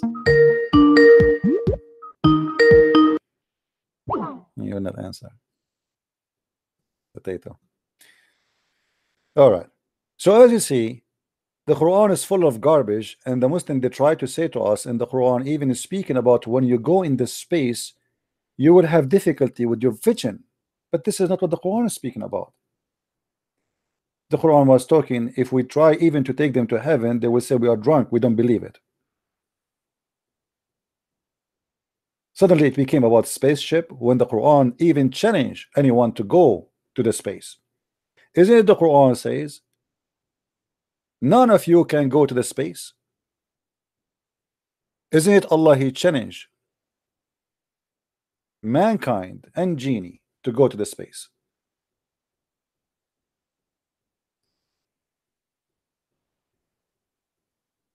Let us see.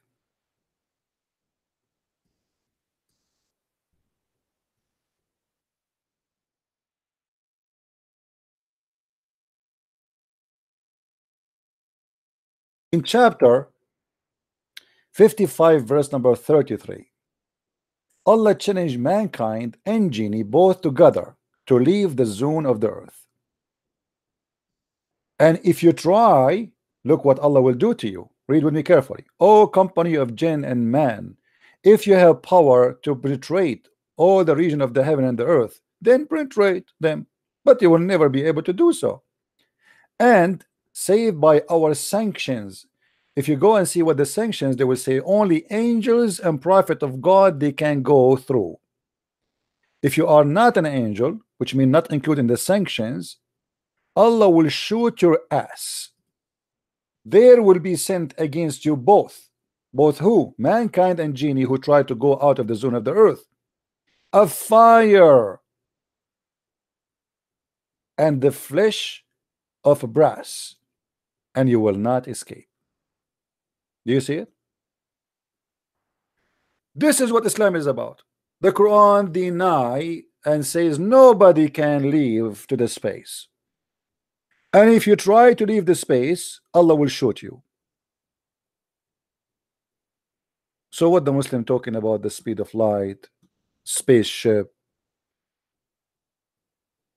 If you go in the space, you will have a difficulty with your vision. All this fabrication. When the Quran obviously is nothing but a fairy tale book.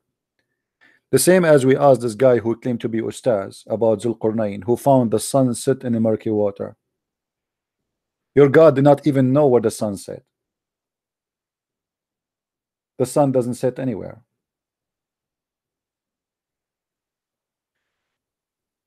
When we asked this guy, he said we refuse hadith if it is contradict the Quran.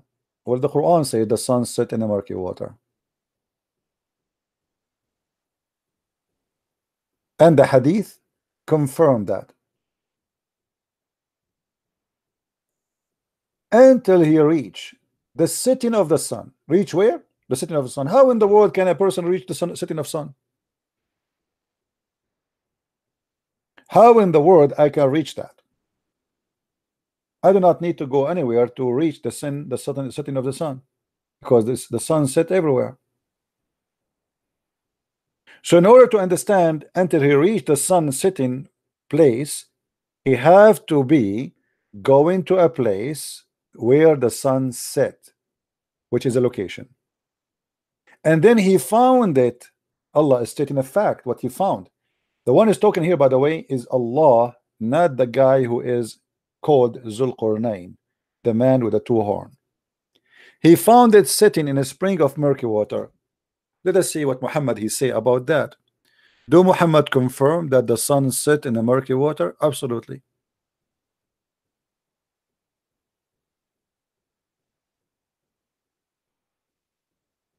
Read it.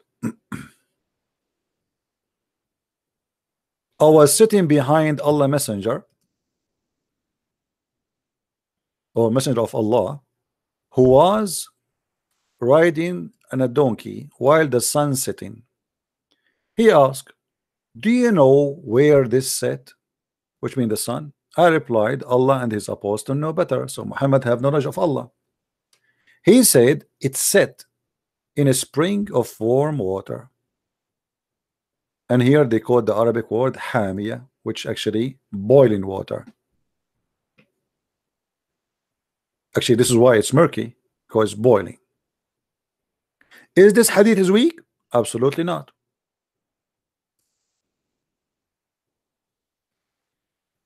Sahih.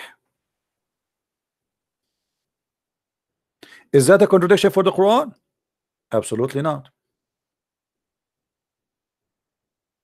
So the story confirmed twice.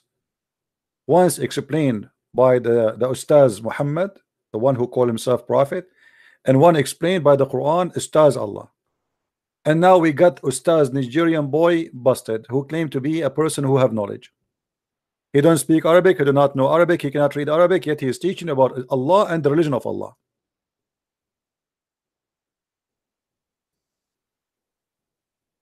And look how many times I tried to call him, he will not answer. He went offline now to save his ass from more embarrassment.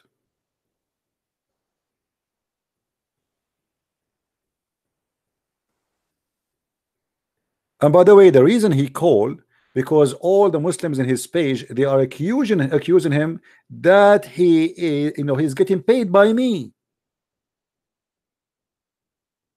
Muslim, they are saying that he is a fake person, he cannot be a Muslim.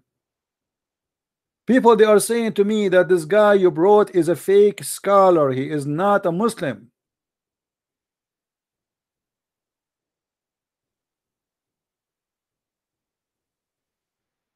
Now everybody is watching, and all the Muslim, they can judge which one of us is telling the truth.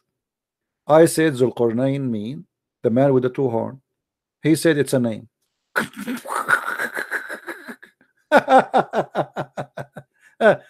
His father, he called him the guy with the two horn. Hey, two horn boy, come here.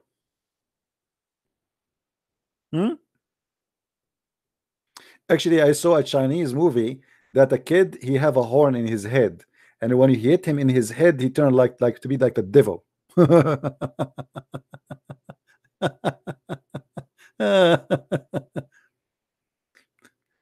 And look of them. The one before him, he claimed that he speak Arabic. When we gave him Arabic, he refused to read. He cannot see it no more. This guy, we ask him, do you know Arabic? He hang up. The second we start asking him, and he insists, if he know Arabic, I want an answer, he hang up. Because if he say, I don't, this is very embarrassing.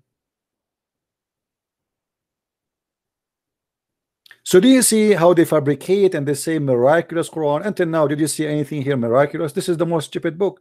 Not only that, if you continue the story, you will see here he found where the sun rise too, not only where the sun set. Until so he changed the direction after that, and then he went until when he came to the rising of the sun, the rising place of the sun, and he found it rising on people who for whom had no provide no covering.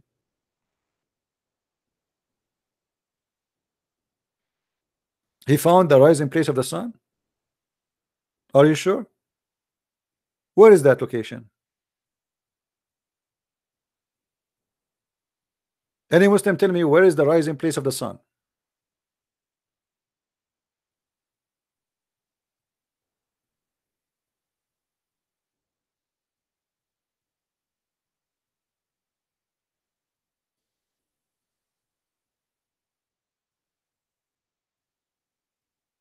Any smart Muslim, he have an answer. The miraculous Quran.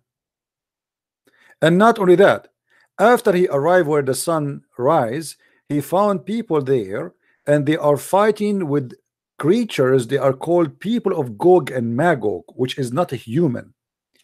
Gog and Magog, they are creatures who they sleep inside their ears. Their right ear is so big like a tent, so at night he cover himself, he warp himself by his ear, and he sleep inside his ear. It's like a tent. So those people, they ask Zulqarnain, the man with the two horn, to build a dam between them and Zulqarnain and Gog and Magog. And until now, people of Gog and Magog, they are trying to open a space so they can penetrate in and invade the earth. Is Gog and Magog is a fiction or a true story?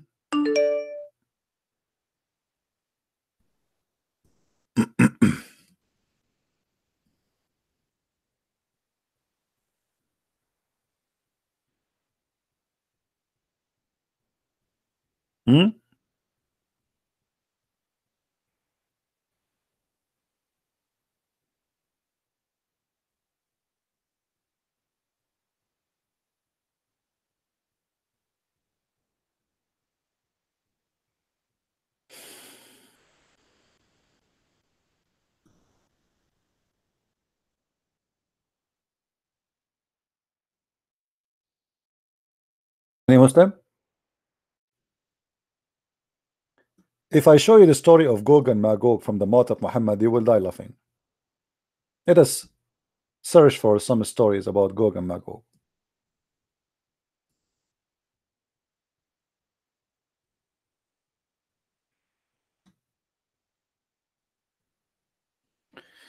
The Prophet said,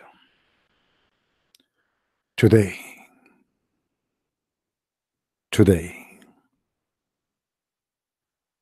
the wall, the barrier of Gog and Magog has been opened so much.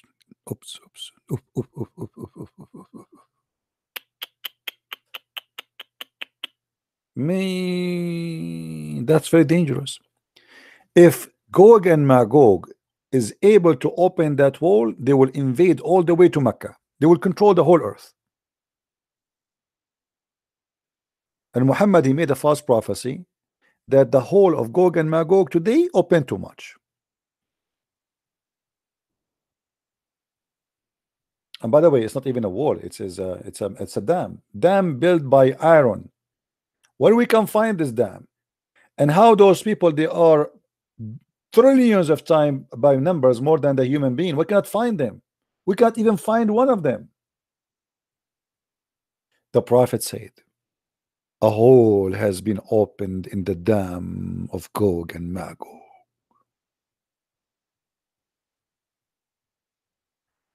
And he made the number 90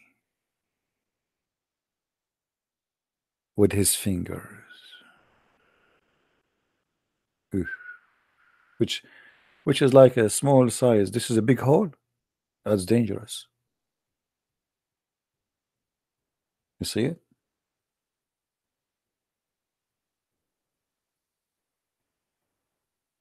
Gog and Magog.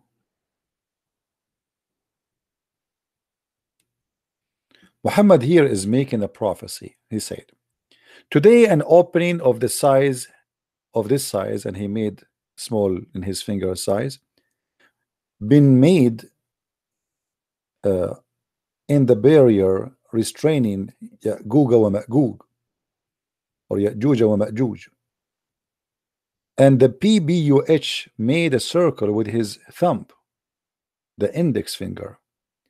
I said, oh Allah Messenger, shall we perish while still there will be righteous people among us? The Prophet said, yes, when wickedness prevail. You are the master of wickedness.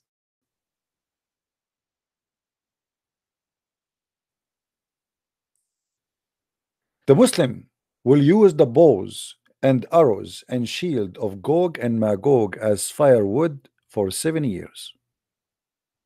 Muslims, did you use it? Gog and Magog, they are using arrows and shield. Did you really use it? False prophecy.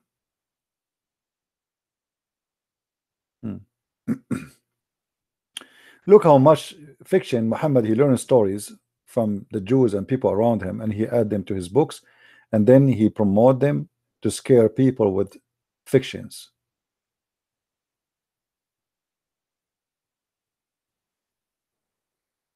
And actually Gog and Magog is one of the signs of Judgment Day, as you see.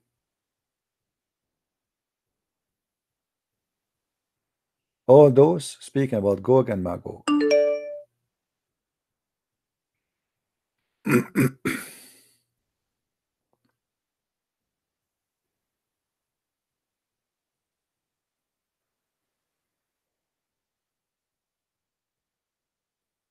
Any Abdul?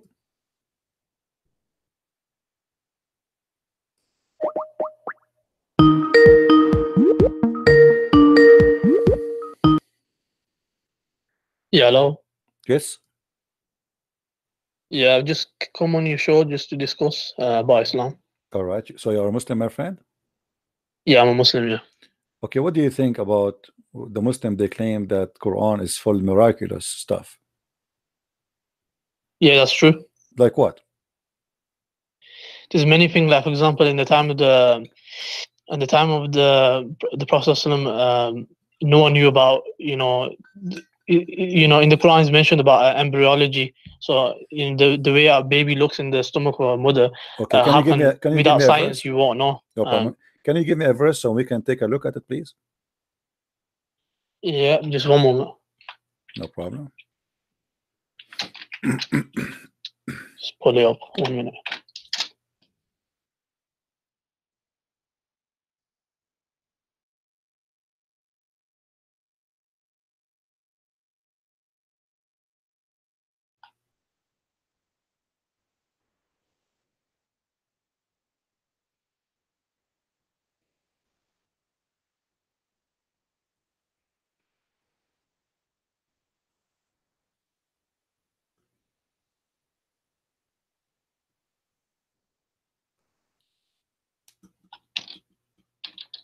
Do you want me to help you? I can help you. Go to chapter 23, verse number 14.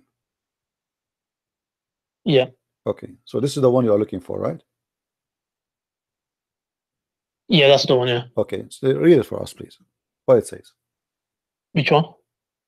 Chapter 23, verse 14. You said this is the one you're looking for. Yeah, so he says that ثُمَّ خَلَقْنَا النُّطْفَةَ, so he created the sperm drop. and then the sperm drop was so he made a sperm into a clot of congealed blood. Then of that clot we made a lump. Then we made out of that lump bones and clothed the bone and with flesh. Then we developed out of it another creature. So blessed be Allah, the best to create, to best to create. So this is the science now. This is science for you. Yeah, that's definitely science. How? The way Allah described it of the what do you call it, the lump in the mother's belly. The way it was exactly perfect as a leech. So according to you, science agreeing that sperm became a blood.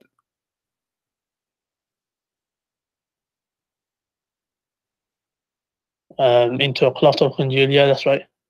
What science says that? Can you show me any reference? No, I don't have a reference to. So how you know that this is what the science says? I mean, this is not smart, because the sperm will not transform to be a dead blood. Congealed blood is dead blood, and dead blood is dead blood. That's it. Doesn't grow, doesn't do anything, is dead.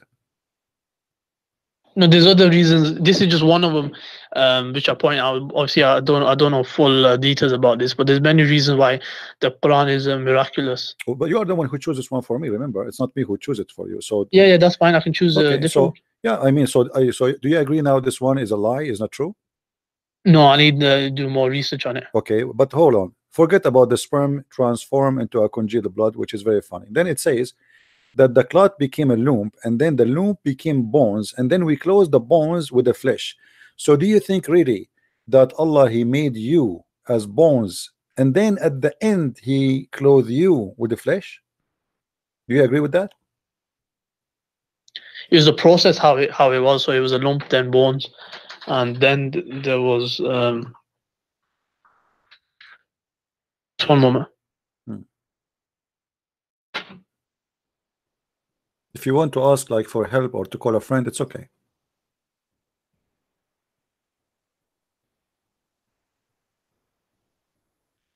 Yeah, could you say that again? I'll just got a bit busy. So according to the verse, I don't know if you can see my screen. Allah, He made you like this, and then at the end He cover you with the flesh. Do you agree with that? Yeah, I agree with that. Yeah.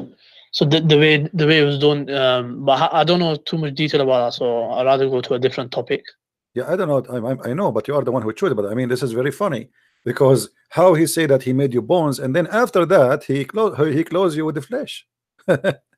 What is the heart? Where is the? So now we are just bones. So you Muslims, you copy paste. They told you that the embryology in the Quran, is amazing, etc. It's just the most silly, stupid thing ever. Okay, I will give you a chance to change the topic.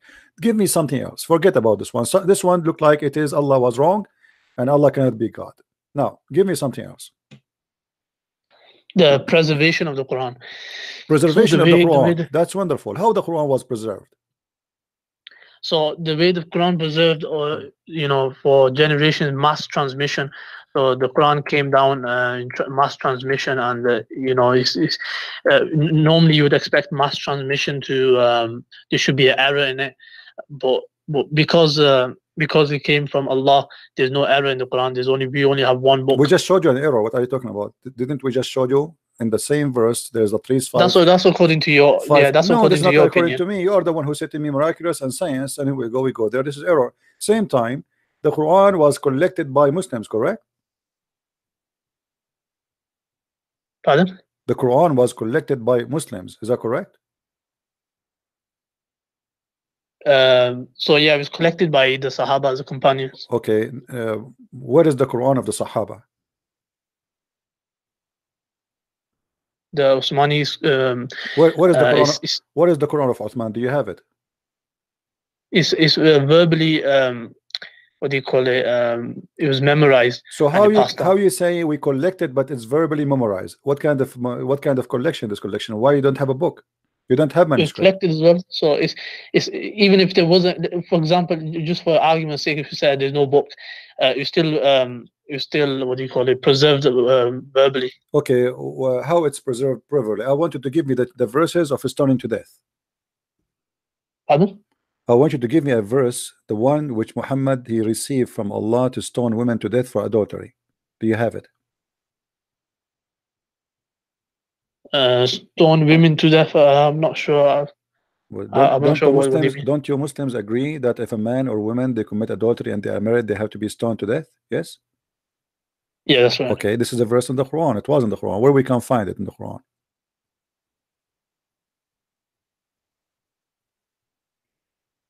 I'm No not way. sure what you're referring to. Are you talking about the hadith, where it comes in the hadith? No, this is a verse. This is a verse in the Quran. Quran used to have verses of stoning to death.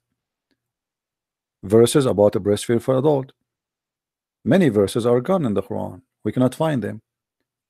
And as you see, It must have been abrogated. The certain verses they've my been friend, abrogated. how you abrogate the verse by deleting the verse from the Quran? You told me you reserve it because there's verses in the Quran, they are abrogated, but they are in the Quran still. Why you are and by the way, it's not abrogated because stoning to death is a practice of Muslims today. It's not abrogated.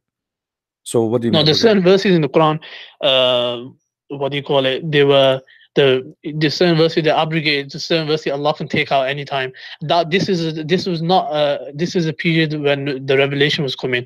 It's not that we can do it now. This was a period when Allah was let me ask you, sending the revelation. did Uthman burn other Quran when he collect the Quran, as you claim? Yep. Okay, how the Muslim preserve the Quran but they burn the Quran? So what he did was there was it's because the Quran came I think it was 7 dialects. So the Quran came in different dialects. So people were getting confused. So what he did, he compiled all the dialects into one book. So it makes it easy for people. Okay. So you are saying to me, Allah he caused people confusing by sending 7 dialects, and it was a mistake, and Uthman he corrected Allah. No, it wasn't a mistake. So why they are confused then? Because they were getting confused, because some people were, because the new Muslims that are coming into Islam, they weren't learning enough. So now this is a process. with the new Quran, of Uthman, when you say he put the 7 dialect together, what does that mean? I mean, what does that mean? He wrote the same verse to 7 times? No. Nah. So what does that mean? So the way you wrote the verse, you could read it in different ways. So the Zabar Zair Pesh, you could read it in different ways. Okay, let me ask you, what is the first chapter Muhammad he received as a prophet? The first verse or chapter? The chapter or verse is the same. The verse was Surah what do you call it now? Surah Alaq. Okay, is that now the first verse in the Quran? Yeah, that was the first verse. Okay, but now is it in the first verse in the Quran? The order, the Prophet told the companion to order it in a different way. Can you show me the reference that he ordered them to do so? Let me just check. I will give you 20 years. Nonetheless, while I'm finding it, nonetheless, he was a companion of the Prophet, so he had authority to compile it. And he have authority to alter the Quran. That's wonderful, guys. If he is a companion of Muhammad, if you are a friend of Muhammad, you have authority to change the Quran. That's wonderful. No, he was told by the Prophet to. Okay, even if the Prophet, who is the Prophet who have the authority to change the Quran of Allah? If Allah gave it to him in such a way, who is even Muhammad to change how Allah gave it to him? Allah inspired him to. Show me where Muhammad he says that. This is a big fat lie, my friend. There's nowhere it says that. Who says what? He is inspired by Allah. Everything he said to Uthman, change the way the Quran is made. The Quran actually in chapter 75 verse number 17, Allah said, Inna alayna jam'uhu wa Qur'anahu. It is for us to collect the Quran and to recite the Quran. It is not the duty of you Muslims. Whatever the Prophet says or does is revelation. My friend, show me where your Prophet said, write the Quran. The first chapter is Al-Fatiha. Show me. He won't say it like that, but it will say that. So you are saying to me that you Muslims, you fabricate your own Quran and you made it the way you wish. No, the order of the Quran has been told by the Prophet to do it. And the Prophet was inspired by Allah. I tell you to show me where he said that. Okay, 1 minute. Okay. Give me a couple of minutes. Give you until next year.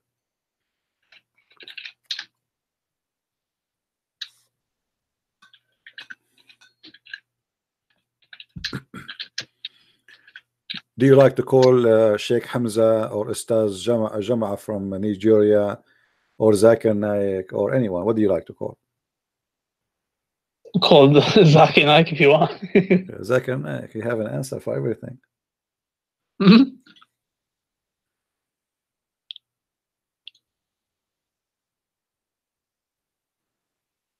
Shall I take a nap and come back later?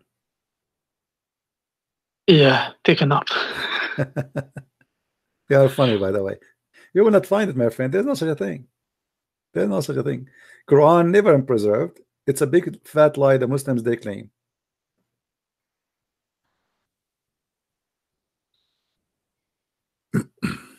No, it's definitely preserved.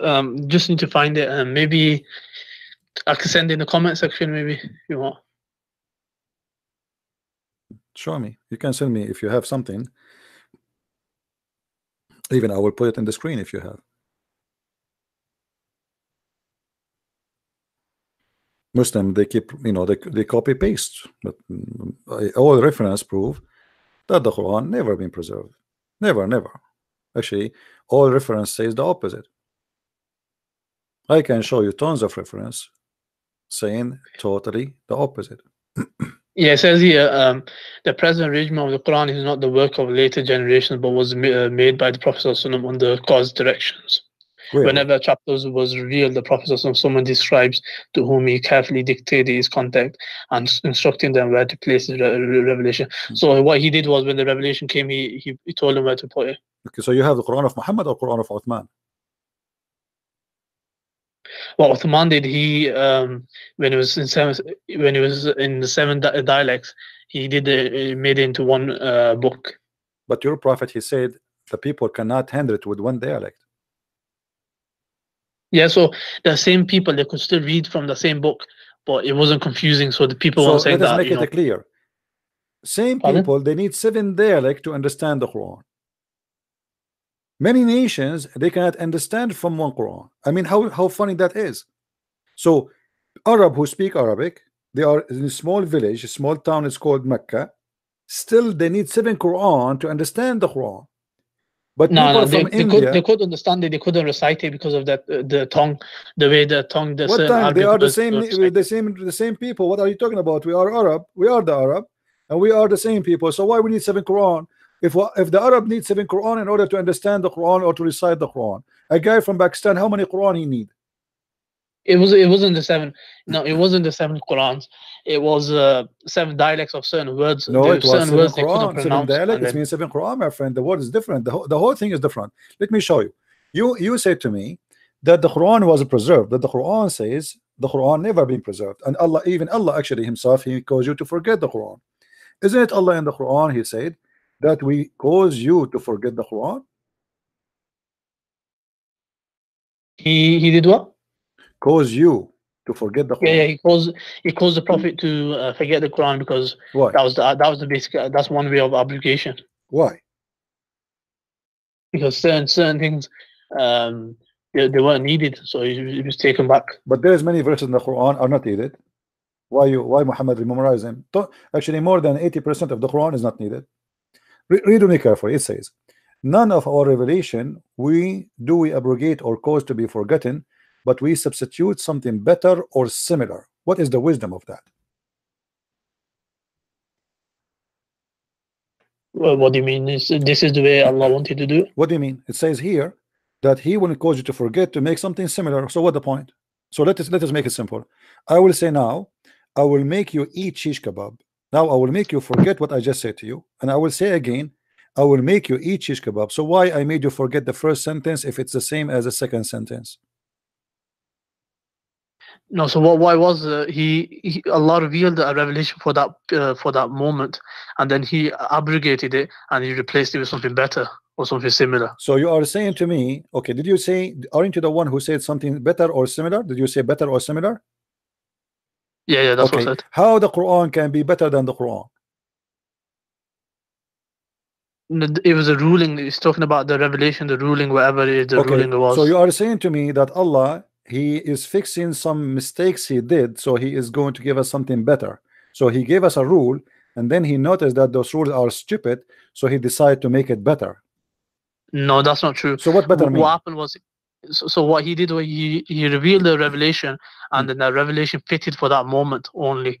So then he for example, one of the rulings, like for example, alcohol. So one of the rulings that you don't come to the salah with alcohol. So it was slowly by slowly. But the ruling of alcohol, he did not cause you to forget them. Here we go. Both of them, they are in the Quran. Yeah, but they were the verse itself was abrogated afterwards. My friend, doesn't matter. That's not what I'm saying to you. Here is talking about to be forgotten. What the point of making you forget something if you will make something similar or better? How is that can be? Why? He will cause you to forget. Why he want to cause you to forget? No, what I'm saying is that is a ruling. It's a ruling for that time and period. That's not the question. Here we go. The Quran, as an example, there's verses that praise the alcohol, saying it's a miracle of Allah, and there's verses saying that don't pray when you are drunk, and there's verses saying don't drink at all. Correct? Yeah. Okay. See, three of them in the Quran. Allah did not make us forget them. Allah did not delete them, but they are abrogated. One abrogating the other one, no problem. But here he's saying any verses we caused you to be forgotten. What is the purpose to make you forget the word of Allah if Allah he promised you to preserve the word of Allah? Doesn't matter if it's going to be valid or not anymore. There's more than 80% of the Quran is not valid no more. So why he want to make us forget the verses? You have to point to an example where this the way you're saying it took place. I'm saying it was a situation where he revealed it and it was no longer applicable. So then Allah could take it back. I just showed you example. There's verses until now in the Quran and they are not to be practiced. As an example, yeah, but to be peaceful. If Allah chooses to do this, either way, He could do it whatever way. So the Quran saying that Allah He made you forget the Quran, which means the Quran no way is preserved, because according to Islam itself, according to Quran, Allah Himself caused the Quran not to be preserved by making you forgetting the Quran. So now, according to this verse, there's many verses was in the Quran. Now you cannot remember it, correct?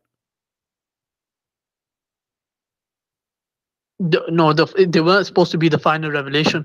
So whatever Allah made forget, that it wasn't meant to be for the final revelation. So the final. It doesn't matter. It doesn't matter, my friend. There is verses Allah caused you to forget. Is that true or not? Either you say yes or you say no. No, He didn't cause me. He didn't cause me to forget. Who caused who then? He caused the Prophet to forget. So, and you get your Quran from who? Yeah, the Prophet. Okay, so the Quran forget it too. So now we have Quran which is missing, and Allah Himself He do not know, or let us say He caused you to forget them. Now let us see if the Quran is preserved. Do you know the story about the goat eating the Quran? No, what? The goat eat the Quran. That the hadith that the goat that ate the Quran piece, that doesn't take anything away from Islam. Okay, so where is the verse of stoning to death? Here we go. The goat ate it, and now we cannot find the verse. Yeah, that doesn't take anything away from Islam. Allah allowed that. You Muslim, you say to us the Quran preserved, and there is verses of stoning to death and the breastfeed for adult 10 times. We cannot find them in the Quran. They were meant to be in the Quran. It's simple as that. Not meant to be in the Quran by who? By Mrs. Goat. Mrs. Goat decide that I'm going to eat them, so they will not be in the Quran no more. Otherwise, show me the verses. Show me where your prophet said don't write the verse of stoning to death in the Quran. Show me where your God saying don't write the verses of breastfeeding for adult 10 times in the Quran. Allah's all knowledgeable and He's all wise. So if He allowed that to happen, so maybe Allah is the one who sent the goat to eat the Quran, so those verses will disappear. What do you think? It was meant to happen that way, so that's how it happened. Okay, so we can say Allah sent him. The goat was a messenger of Allah, and the goat ate the Quran as an order of Allah. No, there is no proof for that. So that's just isn't everything in Islam is based by the will of Allah? So you could say even the rape is by the will of Allah. Okay, okay. But that doesn't make any sense. Let us focus on the goat. The goat who ate the Quran, was it by the will of Allah or against the will of Allah? So Allah allowed that to take place. That's what He did. So He allowed the way He allows murder to take place, even though it's wrong. So now Allah allowed the goat to eat the verses, and He did not allow the Muslim to remember the verses. So he abrogated it. No, my friend. This is not abrogated. You Muslims until now practice stoning to death. What are you talking about? Until now in Islamic law, aren't you a Sunni? You are a Sunni or Shia? Sunni. Okay, Sunni and Shia, actually both of them, they practice stoning to death. So it's not abrogated. Can you tell me, can you recite for me the verse of stoning to death? Don't know that. Okay, so the goat ate the Quran. Did the goat eat you too? You Muslim, you say that the Quran is preserved in our heart, and now you practice stoning to death, but you don't have the law which is saying to you practice it to death, practice the stoning. So now I was show me another book that's been preserved by millions, has been memorized, the whole book, by millions of people. Show me another book. What book? Show me another religious textbook where it's been memorized by millions of people. The Jews, the Christians, my mother, she memorized the whole Bible by heart from cover to cover.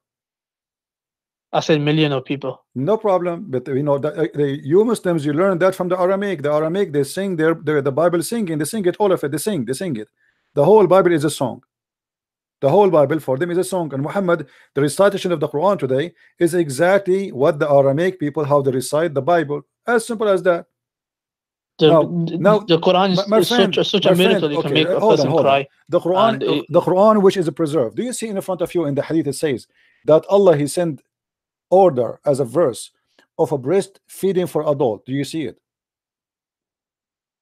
Yeah, I see that. Yeah. Okay, how in the world your God, if he's a true God, he ordered a woman to give her boobs to an adult man to suck it, and he is a stranger? What are you talking about now? The breast feeding for adult. How your God is a true God, yet he ordered a woman to give her breast to a stranger, which is a man who is not her from her family, he is not her husband, to suck her nipples 10 times in different 10 days until he is satisfied. What kind of God, this God who preserved your book? This scholar said that this refers to the milk going in a bottle instead of my friend, it's an adult man. It's an adult man. Adult man. What milk in the bottle? What it says suckle. Do you know what suckle? Arda'i. Arda'i is not a drinking. So suckle him. And this woman, she don't even have milk. She is not that young. In order to have milk, you have to have babies. You have to be a woman. She deliver a child. Women, they don't have milk. Anytime you squeeze their nipples, they have milk there. They are not a refrigerator who you open it and there's a bottle of milk and you drink from it. It says suckle him. He didn't say give him your milk. Suckle him. It doesn't matter what suckle. Suckle your nipples. Yes. Firstly, there's no what do you call it? Firstly, I've been told that this is supposed to go in a bottle, and there's no. This is a lie. This is a lie. There's nothing sexual I about challenge you to show me one person, one scholar. He said this is about suckling in a bottle. This is what the Muslims they try to say today because this is shameful. The scholar, I can show you a link where. My friend, show me the scholar, and I will get them busted in a second because your prophet explained it.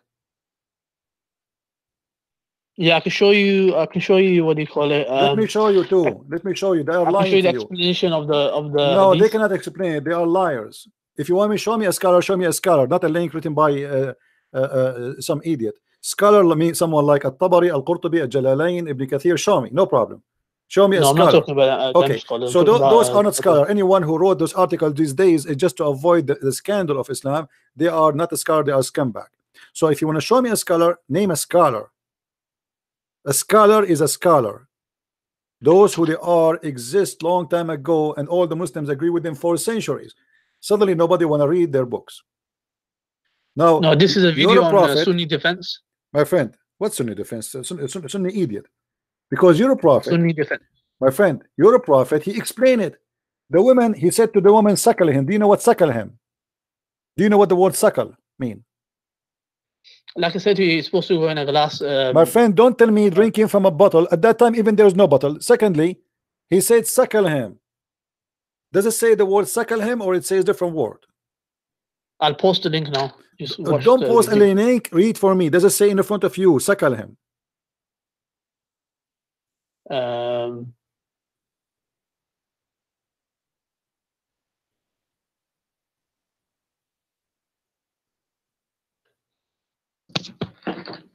Yeah, so it says suckle, yeah. Okay, suckle is not drinking from the bowl. In different hadith, your prophet, he said, breastfeed him. Does it say that? Says what? Breastfeed him.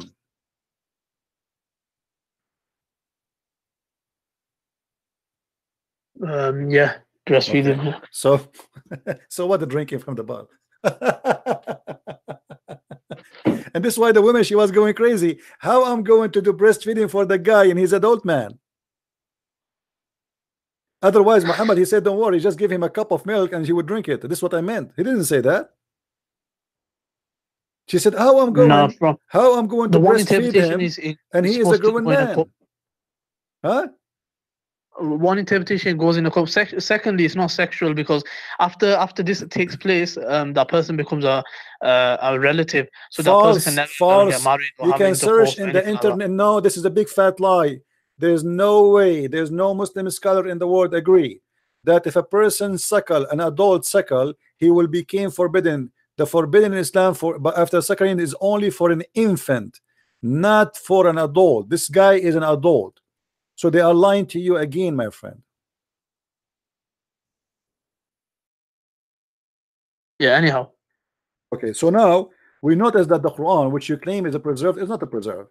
Did Aisha, she said that the chapter of Al-Ahzab used to be equal to the chapter of Al-Baqarah? What was that? Say it again. Did Aisha say that the chapter of Al-Ahzab used to be equal to the chapter of Al-Baqarah? I haven't read that before. I haven't read that before. Okay, I can show you a reference.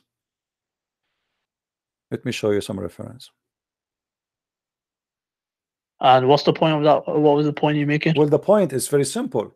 If the chapter of Al-Ahzab used to be equal to the chapter of Al-Baqarah, that means there's more than 200 verses are gone in one chapter alone.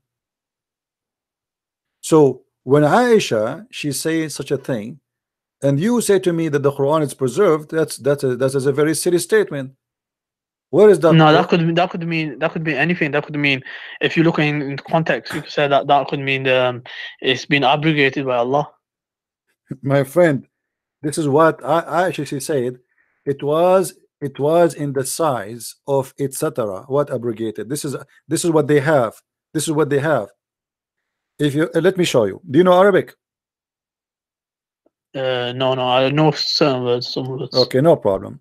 Read with me carefully. I will give you the link. You can translate in Google. All right. It says,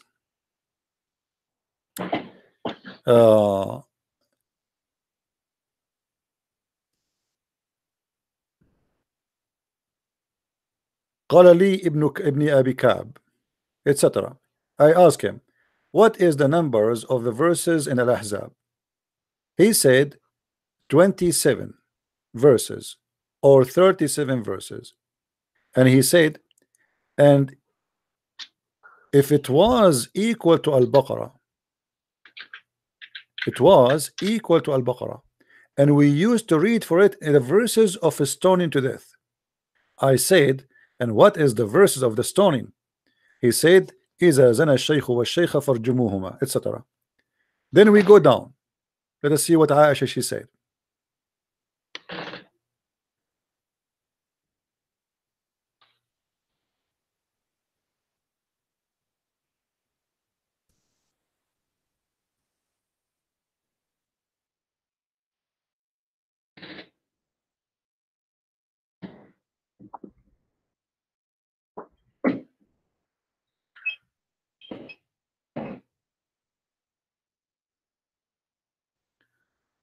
Let us see. Here we go.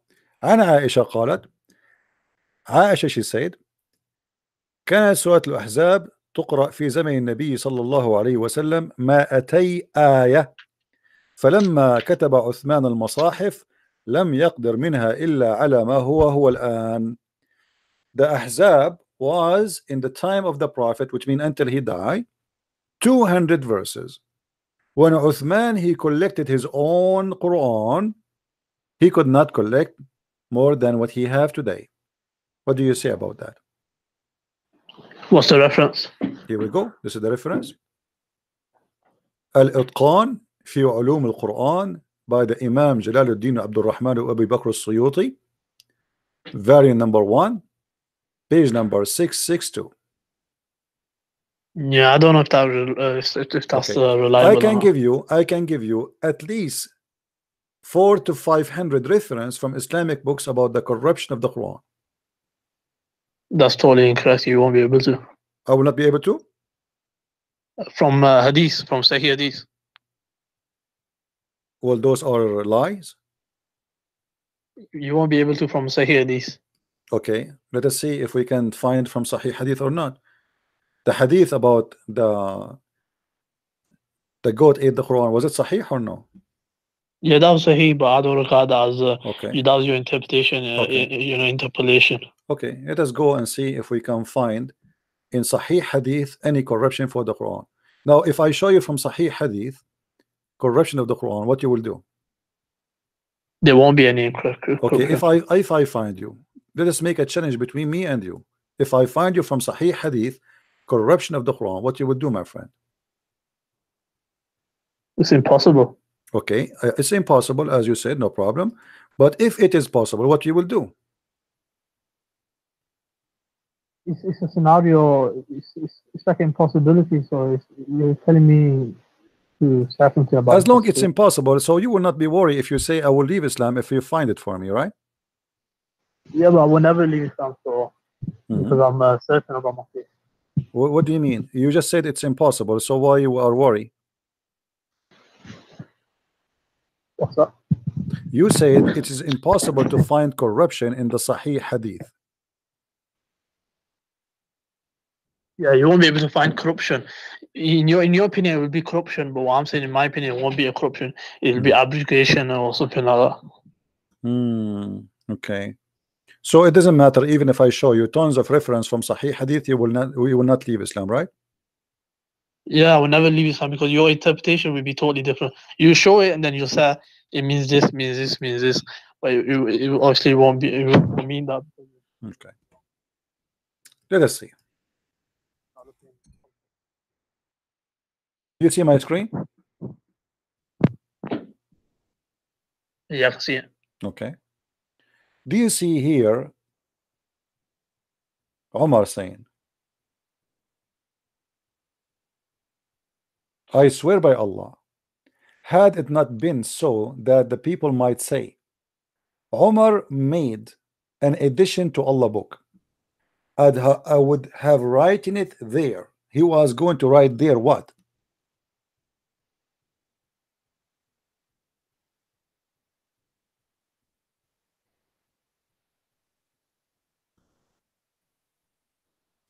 So who says? Omar is talking.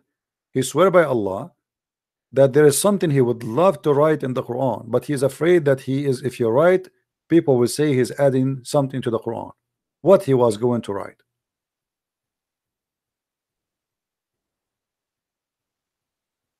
You just read from the start. I want to see what's the context.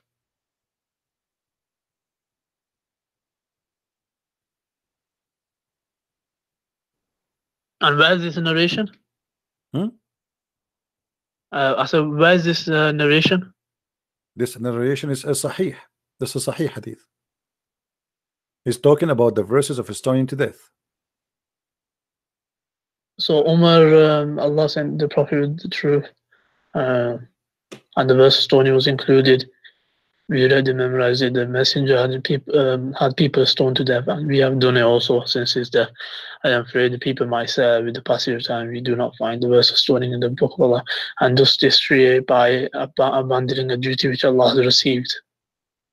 Stoning is a duty laid by Allah for married men. So yeah, you can go down a bit.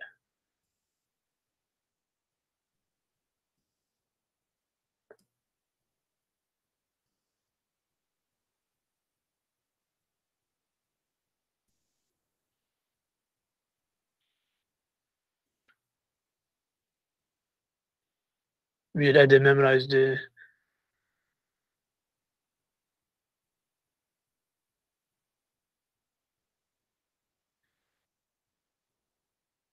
So here the verse was abrogated, but the ruling. So yeah. So what's the problem with this? The problem is not. It is not there. Umar himself, the caliphate, he said this is there's a problem here. Don't you see? He's saying this is a verse we receive it from Allah Messenger, and he did not say to us take it off. But now he's afraid if he is going to add, because Uthman is the one who wrote the Quran. He's afraid if he add it, people will say he is adding it. So now Uthman, he made a mistake. He did not add the verse. Uthman is the one who collect the Quran. Umar now is saying we have a problem. I'm afraid that people will say, oh, the verses of stoning to death is not in the Quran. Why it's in the Quran? And he went how do you know this was the time of Uthman radiallahu anhu? This is not in the time of Uthman. Uthman is the one who correct the Uthman is already, he mowed the Quran. Umar is complaining that the verses of stoning to death is missing, and he would love to add it. If he's a prophet saying, you see, he did not say the prophet said take it off. He did not say the prophet told us not to add it. He did not say the prophet said to him do it this way. He said I would love to add it. I swear by Allah, had not it been to so that people might say, this is the only concern he have, that people might say Umar made an addition to Allah book, I would have written it there. So yeah, so he's basically highlighting the importance of the ruling, because maybe people are neglecting it, as he says. He is highlighting the verse which is missing. The ruling he knew, the people they knew the ruling. What is missing is the verse. He says here they were neglecting it, or they were. What is missing, my friend? What he want to write, the ruling or the verse? He want to write the verse in the Quran. The ruling is known. Yeah, it says here, I am afraid the people might say with the passage of time that we do not find the verse. So he was worried about that people will say, look, there's such a big ruling about stoning, and it's not in the Quran. So that's the reason he was, as you can see in the narration, he's worried about it. But obviously he's just highlighting the importance of it. Yeah, so it's missing. And your prophet never said don't write it. It's abrogated, that's what it was. It's not abrogated, he's practicing it. What's wrong with you? The Muslim, they practice the stoning to death until now. Stop saying abrogated. The verse was taken, but the ruling remained, so the ruling stayed behind. My friend, how you take, what is the wisdom of taking the verse but you keep the ruling? How crazy is that? Imagine we have the law, the law stay, but we delete the law. I mean, this is crazy. If as long the ruling coming from where, my friend? The ruling coming from where? From the verse, correct? The ruling can come from the Quran or Hadith. Okay, no, come from the verse itself. Allah, he gave ruling, correct? It's a verse. It was a verse. Okay, gave in the verse. The verse is the ruling. How you delete the verse? What is the wisdom of deleting the verse? And the ruling is to follow. There's no wisdom. You can't say there's no wisdom. Tell me the wisdom. Tell me wisdom. Okay, I say to you, you cannot drive when the light is red, and then you say to me, okay, we want to follow this law, but we don't want the law to be written there. Why? What is the wisdom? It's Allah's choice. You can take the. It is not Allah's choice. It's the God choice. The God is the Quran, my friend. Stop saying to me Allah choice. Show me where Allah he said don't write the verse of the stoning. Give me a reference. What? Give me a reference where Allah he said to you don't write the verse of the stoning. Show me. Don't try. What? Say that again. I didn't hear you properly. I am saying, show me where Allah he said to you don't write this verse in the Quran. It's obviously it's not in the Quran, so it's abrogated. So it's just common sense. Where it says abrogated? It's not in the Quran, so it's obviously abrogated. Where it says abrogated in the Hadith? Show me. It's you put 2 and 2 together, so it's abrogated. Where 2 and 2 are together? Where? Show me. What do you mean? So Allah says in the Quran, He'll abrogate. You know what? This abrogating story anyway, it's silly for me, because your Quran anyway, it's a corrupt. I cannot prove to you that the Quran is corrupt, because the Quran itself is a corrupt. You cannot corrupt the corrupted twice. Now let me ask you, what make you, I asked you from the beginning, what make you believe the Quran to be the book of Allah? You said the miraculous, and then you failed to give me the miraculous one after one. It became a lie and funny and fiction. I repeat the same question for you.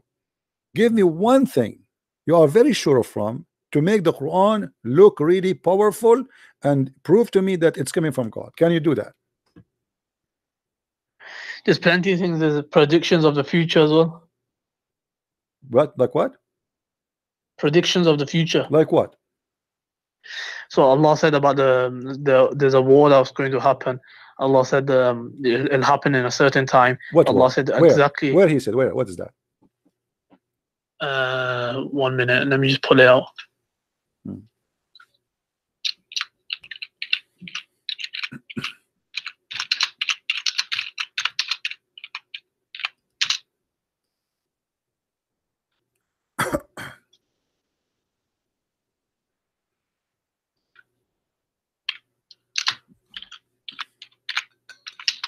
So it's regarding Romans beating, I think, the Persians or something. Find it so we can laugh together. Let me get some water. Go ahead. Take your time.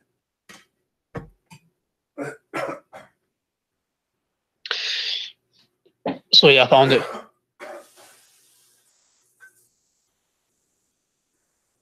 Yeah, I found it. Yeah. So the verse is in 30, Surah 30, verse 1 till 6. So this is a prediction of the future that Allah has made, and no human could know this. Only Allah could know this. Sorry, I was away. What you said? I said this is a prediction of the future. It's in. I'll tell you the verse now. It's in Surah 30, verse 1 till 6, and this proves it can't come from a human. This is one of the predictions. There's many predictions. This is one of the predictions. No, actually, this is very funny because this verse proved to us that Muhammad is a false prophet. Read carefully with me. This is the chapter of the Roman. Okay, it says Alif Lam Mim, and if you ask what Alif Lam Mim, you do not know. The Roman are vanquished in the near land, and they, after being vanquished, shall overcome within a few years. In Arabic, it says Bid'u Sinin, which means between 3 to 9. But the Roman, they've been destroyed, as let us say, they lost the war in 614. The Persian, they took over Jerusalem, and the war with the Roman took very, very long before they got their land back and they have vanquished, or let's say they became victorious against the Persian.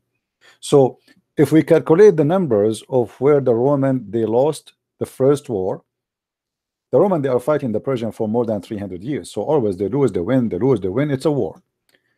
The Quran here predict that the Roman will be victorious again, and he used in Arabic the word Bid'u Sinin.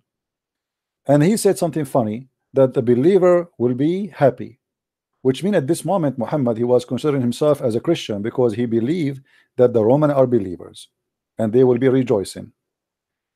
But when Muhammad, he says in few years, he explained that he is a false prophet because the Roman did not win in 9 years period. It took them a lot long. If you go right now to Wikipedia, you can search all the fight between the Persian. You can search for the siege of Jerusalem. The siege of Jerusalem. You will find the siege of Jerusalem. This is when the Roman they took over Jerusalem, and this is what the verse in the Quran talking about. So when your prophet he claimed that the Roman they would be victorious in a few years, simply he get himself busted because he mentioned. No, he got it right. You were right. It was no, my friend, because he used the word Buddha. Do you know what Buddha mean? Yeah, so it was 3 to 9 years. So he and how long it took the Roman to take back their land? But no, he was talking about the defeat of the Persian Empire. My friend, no problem. He's talking about the defeat of, exactly. He was talking about the defeat of the Persian Empire. That's wonderful. Now, how long it took the Roman after they lost Jerusalem to defeat the Persian Empire? Yeah, it says here in 1615 AD, the person in charge in Persia attacked Byzantine and controlled Syria, Palestine, and North Africa. and he ransacked Jerusalem, set fire to the Holy Sepulchre, and destroyed numerous cities. When the Roman, they were able to take back their city, and the victorious final battle with the Persian. Yeah, this was 615 AD. 1615 is the last fight between the Roman and the Persian. I'm not sure if that's the last fight, but what I'm saying, this was when they got control of Syria, Palestine, and North Africa. No, my friend, who is the one take control? Who is the one take control? Who is the one take control? The person who was called Khusru Parvis. No, who is the one who took control? Is the Roman or the Persian?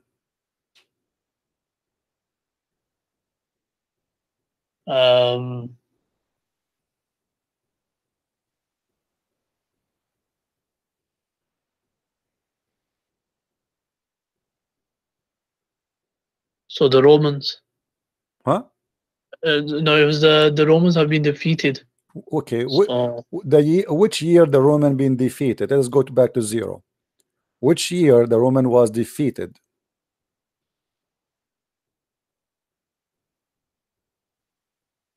it was 624 AD. By who?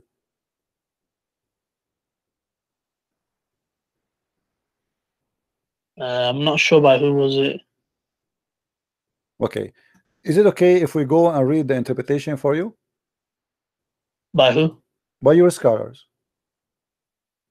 Yeah, it depends which scholars. Which scholar you like? Which one is your favorite? We have all colors. Tafsir ibn Kathir, you can go on there. Ibn Kathir, that's wonderful. Here we go. You like Ibn Kathir? We go to Ibn Kathir. So we go to chapter 30, Ibn Kathir.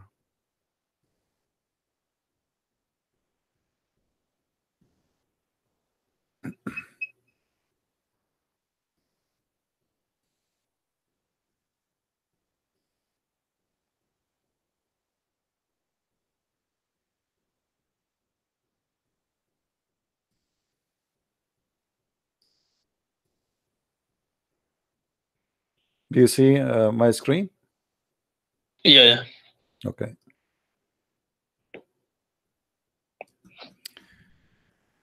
This ayat were revealed about the victory of Shabur, the king of Persia. So who is the king who was at that time?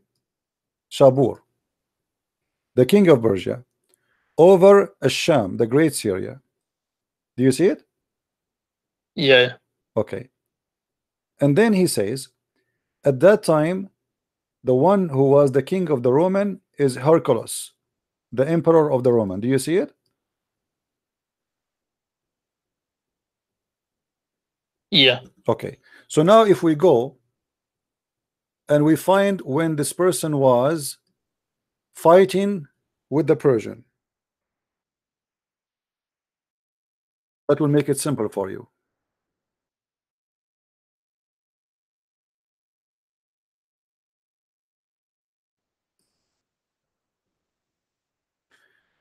If we go right now, it says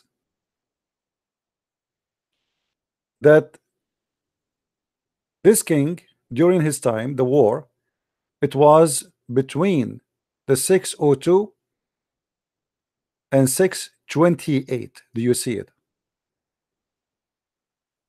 Yeah. Okay. Which year those people they took the land of or let's say Jerusalem?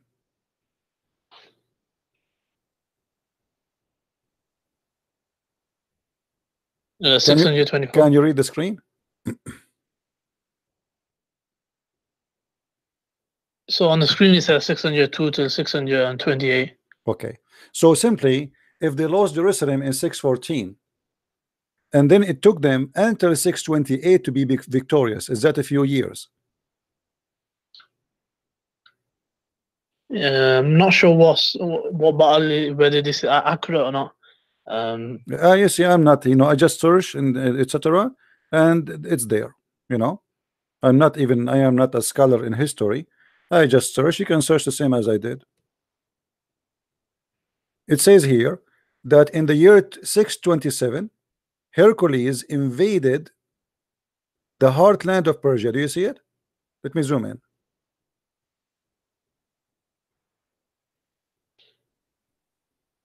Do you see it? Yep. Okay. So the defeat of the Roman happened long after the 9 years Muhammad was expecting.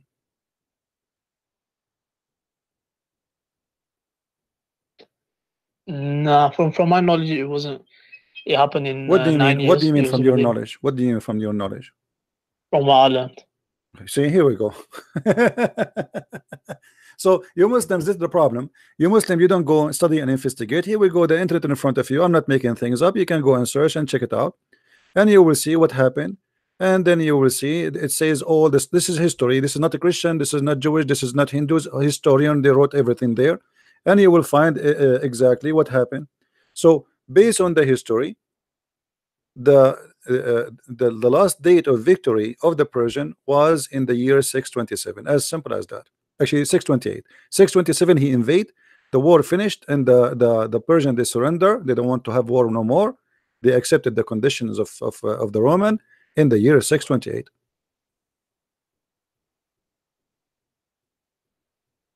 So your prophet gave a false prophecy. No, it wasn't a false prophecy. It is a false I'll look prophecy. into Here it we go, more. the reference in front of us. Yeah, like I said, I'll look into it more. Okay. You're like Okay, a my biased friend. Okay, source, my so- friend, hold on. Let me show you, as long you are the one talking about the Roman. Okay? The Roman.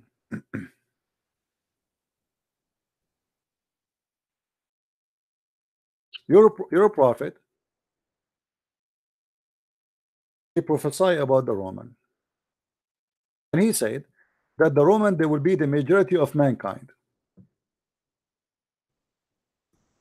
So the Roman, they will be victorious, and they will be majority of the mankind. Read with me carefully. I heard Allah Messenger, peace upon him, saying, as he's saying, the last hour would come when the Roman would form the majority amongst the people. Do you see it? Yep. Okay, is that a false prophecy or not? No idea. It's not false. If What do you it's, mean? if the prophet said it, Where it's is the not false, Roman so now? Where we can find the Roman? Was Romans not Christians? The Roman are not the Christians. The Roman are Roman, my friend. I am not Roman. Roman are people, are not. It's not a religion. What Arabic word was used for Romans? What? What word was used for Romans in Arabic? Rome. Rome. The Rome, this is their name before they became a Christian. They used to be pagan. Their name is Rome. They became a Christian. Their name is Rome. The name did not change. The Rome have nothing to do with the religion. So the Roman have nothing to do with religion. So your prophet here is prophesying that the majority of mankind will become Roman. So here we have two prophecy from your prophet about the Roman, which is false, proving Muhammad to be a false prophet. No, what's the description of Romans? That's the main point. My friend, So the description what of the do you Roman define is as the Roman. The Roman is the Roman. What description of the Roman? This is the description. This is they are Roman. They are the No, how do Roman. you define Romans? Huh? The Roman are the Roman. The Rome. Now we don't know who is the Roman. Suddenly now you do not know who is the Roman. You are the one who told me he prophesied about the Roman. Suddenly now you do not know who is the Roman. Yeah, but he is talking about the last hour. My friend, okay, tell me who are the majority of mankind now, which we can consider Roman. He's talking about the last hour. My So friend, he's yes, last close to hour. He said the Qiyamah. last hour will not come until the Roman became the majority of mankind. If we say the Roman or the Italian, Italy is a small country. Egypt have bigger population from Rome right now. So how we can say the Roman they will become the majority of mankind? It depends what he's referring to when he says Romans. Okay, tell me, you tell me what he's referring to. Here we go. He said the Roman. He did not say the Christians. When you say No Roman, idea. when you gotta say ask, when you say Roman, no, you have an idea. You are the one who said to me, you're a prophet. He said the room. Now suddenly we do not know what the room. Isn't it the Quran? Is your book who says the room? The room is the Roman, is the one who have empire. It's called Rome.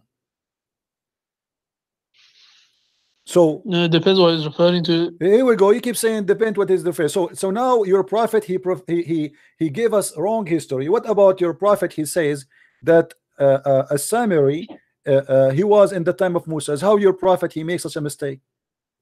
As long you are talking about history and etc. How a Samari was exist in the time of Moses? This is a stupid mistake. But as I said, what is it a narration? It says here in the front of all those verses. It says chapter 20 verse 85, chapter 20 87, chapter 20 95 is speaking about the person is called the Samaritan. The Samaritan he spoke to Moses. How in the world this has happened? Your prophet, he do not know history. He is making things up and he is exposing himself, and everybody who read this, he laugh. This is beyond stupidity. This is not only a mistake, this is stupid. It's like saying to you, imagine I say to you now, Trump, he spoke to Hercules. People will laugh at me. What does Samaritan have to do with Moses?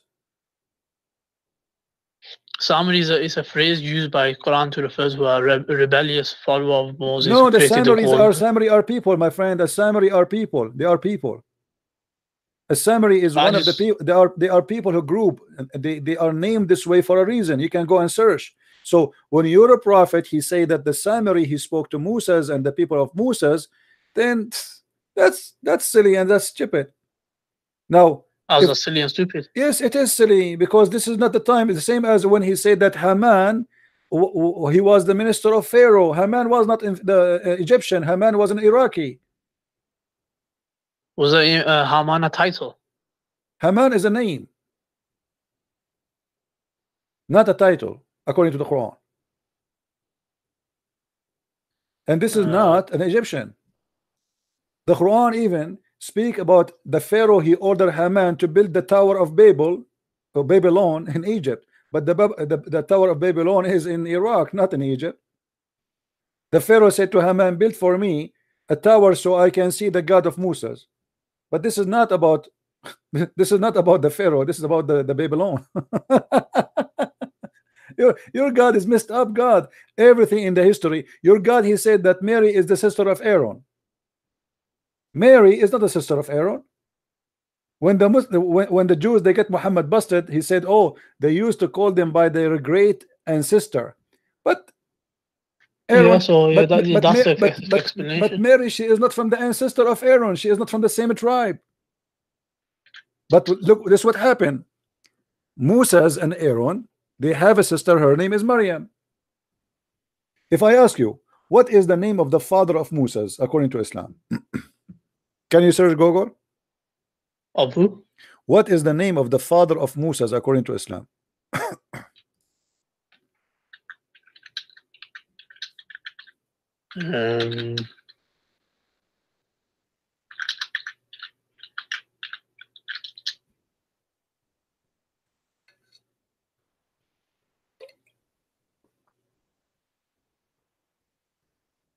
I'm not sure in Islam. Search. I can give you the answer, but I want you to find it yourself. The name of the father of Moses according to Islam is Umran. Search. Yeah, it's coming up as Amran. No. I want you to find it yourself. I don't want you to say could be. I want you to be sure. I don't want you to say I'm making things up. I want you to be sure that this is what it says. Did you find it? No, it's just showing in the Bible. It says Amram. No, in the Bible it's not. In the Bible, it says in the Jewish scripture, the father of Moses and Harun is Amram in Exodus. Amram, not Amram. Amram. So as you see, you're a prophet. He went from the Jewish book. He found that there's a guy. He is the father of Moses. His name is Amram, but he thought it is Umran. So he told the Muslims that Mary is the daughter of Umran and Moses is the son of Umran and Aaron is her brother. How he is a prophet of God and he makes such a stupid thing? So you're saying the letter? It's not about the letter only. He makes the name because both of them. Let us say the name was not Umran in the Bible, was Umran. This is a mistake for first of all about the name, but no problem. Let it go. But how your prophet make Umran or Umran the father of Mary and the father of Moses in the same time? And how he say that Mary is the sister of Aaron? How he is God, but he makes such a mistake? It's basically a family, so it's like a family My tree. friend, they are from the same family. What family? There's thousands of years between them. The same father they have for Mary is the same father of Moses. It's basically a piety family tree where they all. My friend, they are not even from the same tribe. Mary is not from the tribe of Moses. What family? So there's hundreds and hundreds of years between them. They are not even from the same tribe. And then suddenly Mary, she became the sister of Aaron. How this happened? And Amran is the father of Mary and the father of Moses and the father of Aaron.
What do you say, my friend?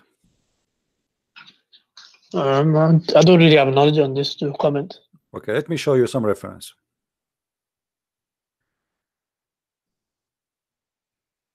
This is the book Al-Kamil fi Tarikh, written by Ibn al-Athir. This is your scholar. Volume number 1, page number 150. The story of Moses, peace upon him. He is Musa, the son of Umran. Do you see it? Mary in the Quran, she is the daughter of Umran. And she is the sister of Aaron. And Aaron is the brother of Moses. All right, my friend. Anything else you want to show me to prove the Quran? Until now, you failed to prove me anything about the Quran to be from God. Everything you said to me, it was a disaster. Do you have something more? Something stronger than what you have? There's plenty of things. Like what? One of the, what do you call it? There's no contradictions in the Quran. There's no contradiction in the Quran. Is that right? No. Okay. Well, let us see if this is true. Which one Allah created first? The trees or the stars? The trees, the grass, the substance, the water, or the stars? Don't know. Try.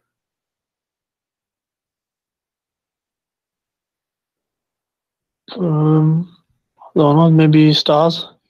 Maybe the stars. Okay.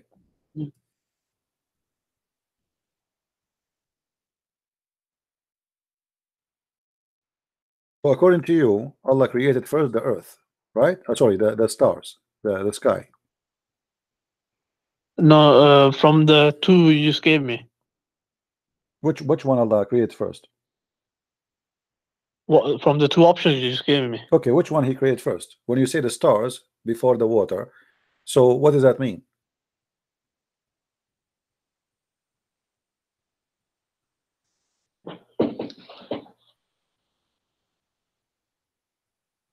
No, I don't get your point. What do you mean? So the trees or the stars? Okay, which one? The first thing Allah He created first. In chapter The 2, first thing. I will help you. I will help you. In chapter 2, verse number 29, it says, "It is He who created for you that all in earth, and then He turned to the heaven, and He fashioned it as 7 heavens." So, based on this verse, what Allah created first? No, Allah created something else before that. Huh? Allah created something else before that. What is that? It's a difference of opinion between the scholars. Some say it was a pen, some say it was water. We have some say it Quran was now. arsh. We have Quran. There's anywhere in the Quran it says Allah created first pen? No, and even in this verse, it doesn't say No created problem. first. But no, here it says, no, it says, it is he who created for you all that in earth. Then he turned to the heaven and he made them 7 heavens, correct? Yeah. Okay. So everything in the earth created, and then he worked in the heaven. Yes?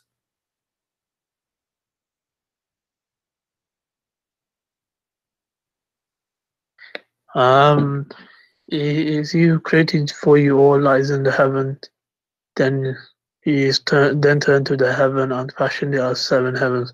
It's not necessarily it's gonna be in order like that. So it could be just Allah's telling us that this is how he did it.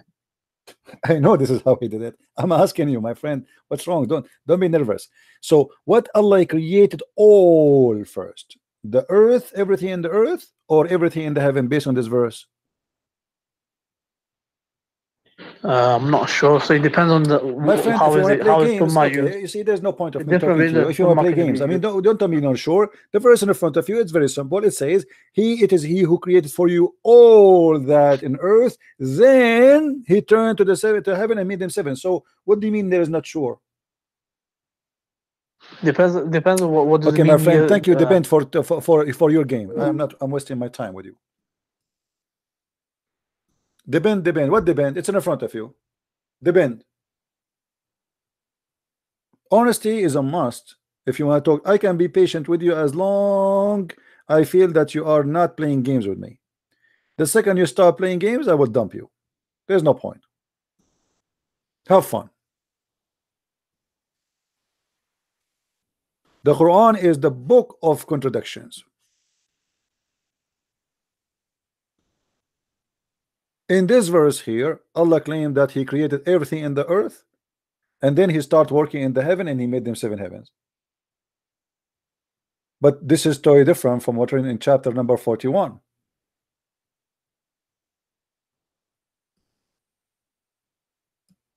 If we go there, we will find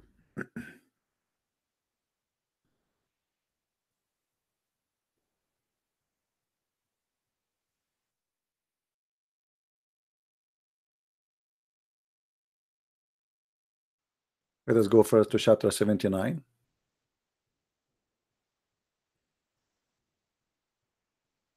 In chapter 79, verse number 28, it says, on high has he raised its canopy, and he has given it order and perfection. It is night doth he endowed with darkness, and splendor doth he bring out with light. And the earth, moreover, fast translation, it says after that. Change the translator just to show you how they lie. That's why we cannot trust a Muslim translation. It doesn't say moreover. And after that, look, we changed the translator. Look what happened after that. And after that, he spread the earth. And then after that, he proceeded the water and its substance. And after that, he made the mountains. And after that, he created the animals. And so what we learn from this? That he created the sky, he finished it. He made the day and the night, which means he created the stars. As you see. And then after that, he started working in the earth. But in chapter 2, Allah created first everything in earth, and then he went to heaven. Not only that. If we go to different verse in the Quran, you will see it says the following. Here, this is some Muslims here. They say the word the haha mean he made it like a circle, but the fact it says made it flat. Read carefully with me here.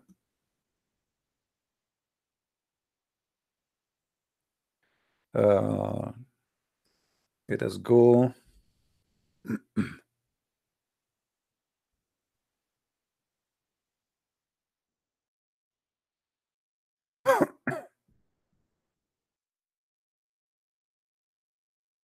Never waste your time with somebody who want to play games. There's no point. Read carefully with me here. Say, O Muhammad, into the idolaters disbelieve. You verily in him who created the earth in 2 days, and ascribe into him reviles, and he is the Lord of the world. Okay, thank you. He placed therein firm hills rising above it, and he pleased it and measured therein all sustains in 4 days alike. So Allah, he created, after he created the earth in 2 days, took him another 4 days to create all things in the top of the earth, water, trees, grass, etc. Then he turned to the sky, and it was a smoke, which means there was nothing. But this is contradiction for chapter 79.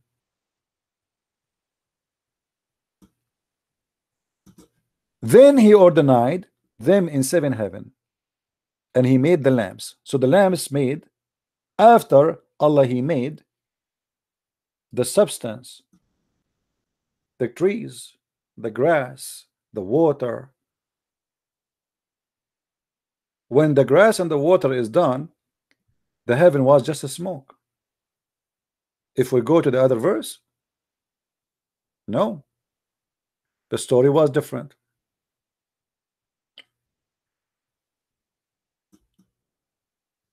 Let us go to the verses. As you see here, he created everything for you in earth. Then he went to the sky and he made them 7. In the other chapter, he created everything in the sky, and then he went to the earth, and then he created the hills and the stuff. Which one is accurate?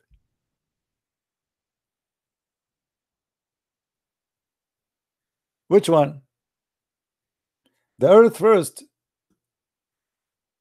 and finish in everything in the earth, including water, grass, trees, or the stars first. In chapter 41, the stars and the lamps was at the end. The grass, it was stage number 2. Allah created the earth in 2 days, and then 4 days he put all the measure of like the substance of the earth in 4 days, trees and water. Then he went to the sky. The sky was a smoke, which means at this moment there was nothing in the sky. And then he created the stars, and he put the lamps, and he made the day and the night.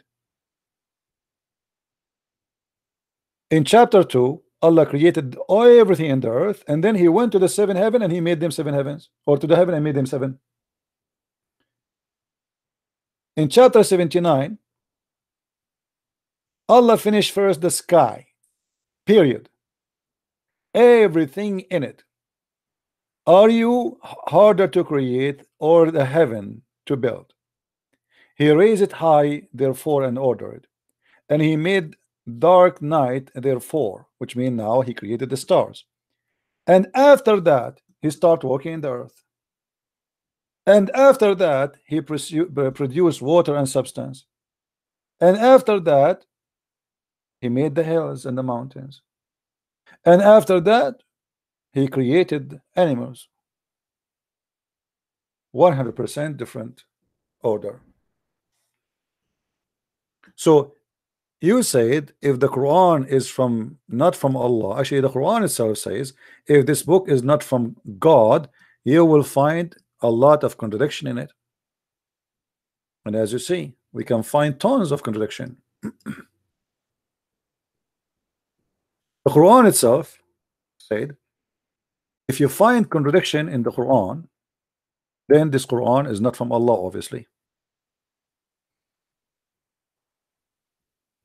Do you see it? Chapter 4, verse number 82. So how this book can be the book of God?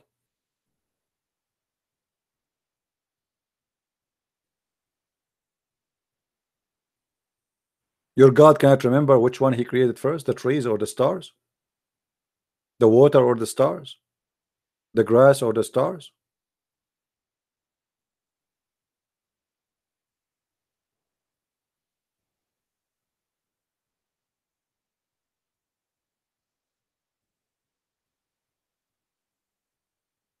Do we have any Muslim?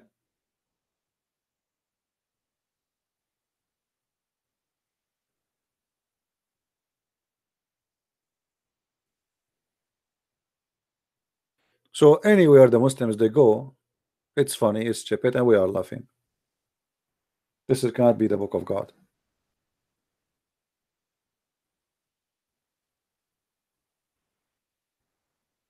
But you've been told, you've been lied to, and you believe with the lies.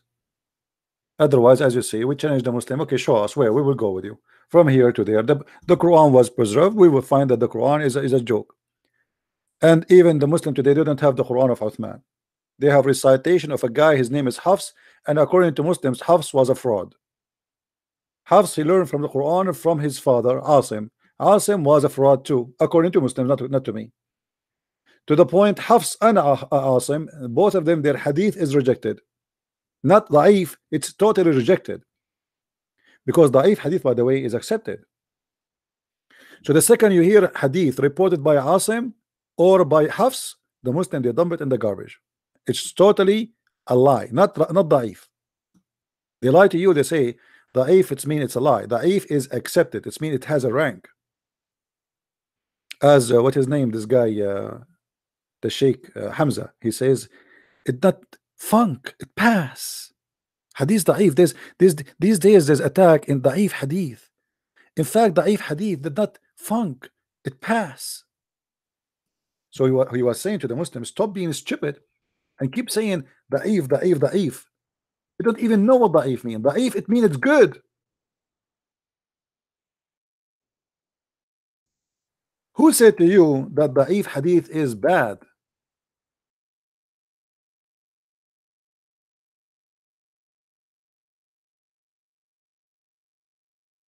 Who said that to you?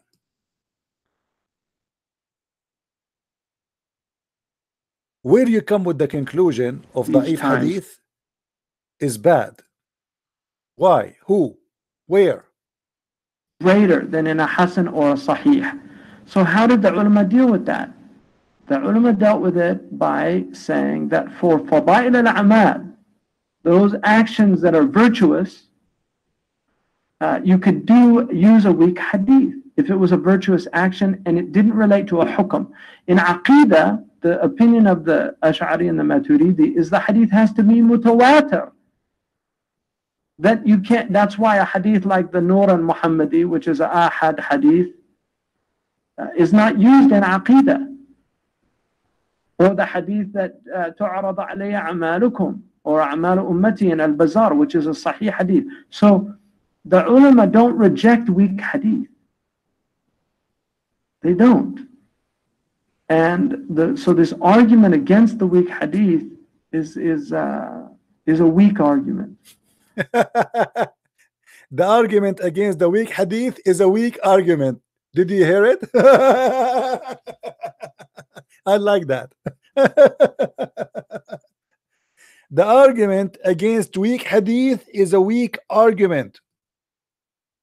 The weak hadith is a weak argument. Reject weak hadith. Muhammadi, which is a ahad hadith, is not used in Aqidah. Or the hadith that tu'arad alayya a'malukum, or a'malu ummati in al-Bazar, which is a sahih hadith. So the ulama don't reject weak hadith. They don't. And so this argument against the weak hadith is a weak argument. And well, thank you very much. Nice to meet you, Mr. Strong Sheikh. They keep lying to us. Anything we say to them, they say it's weak, it's weak, it's weak. Well, your religion is weak, your prophet is weak, your God is weak.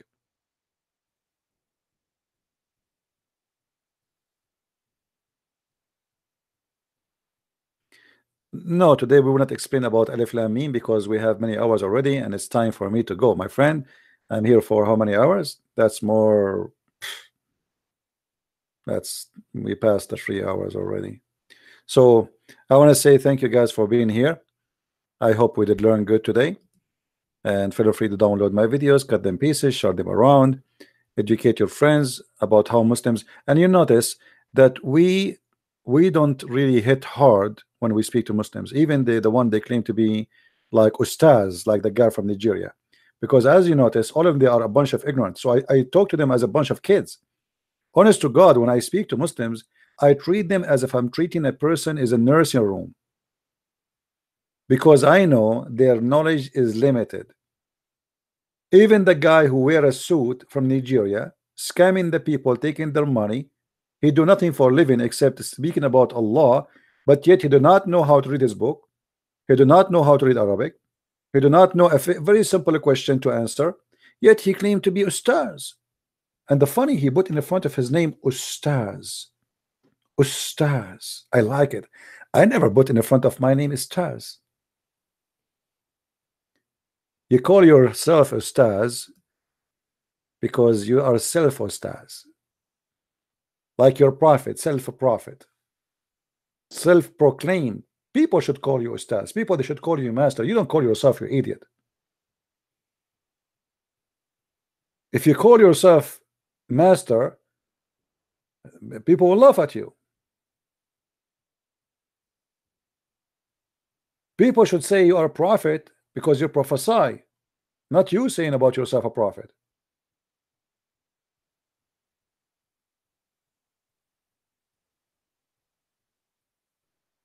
So the scam of Allah and the scam of the Muslims is not working, and we are here to get it busted.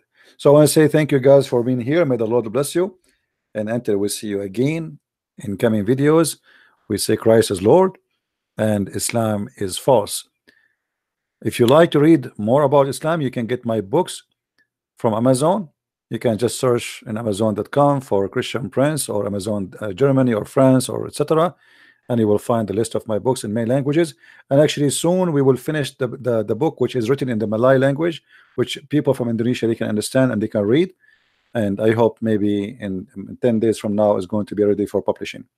Thank you very much. Christ is Lord and Islam is false. Getting busted every day here, and see you soon again. Bye-bye.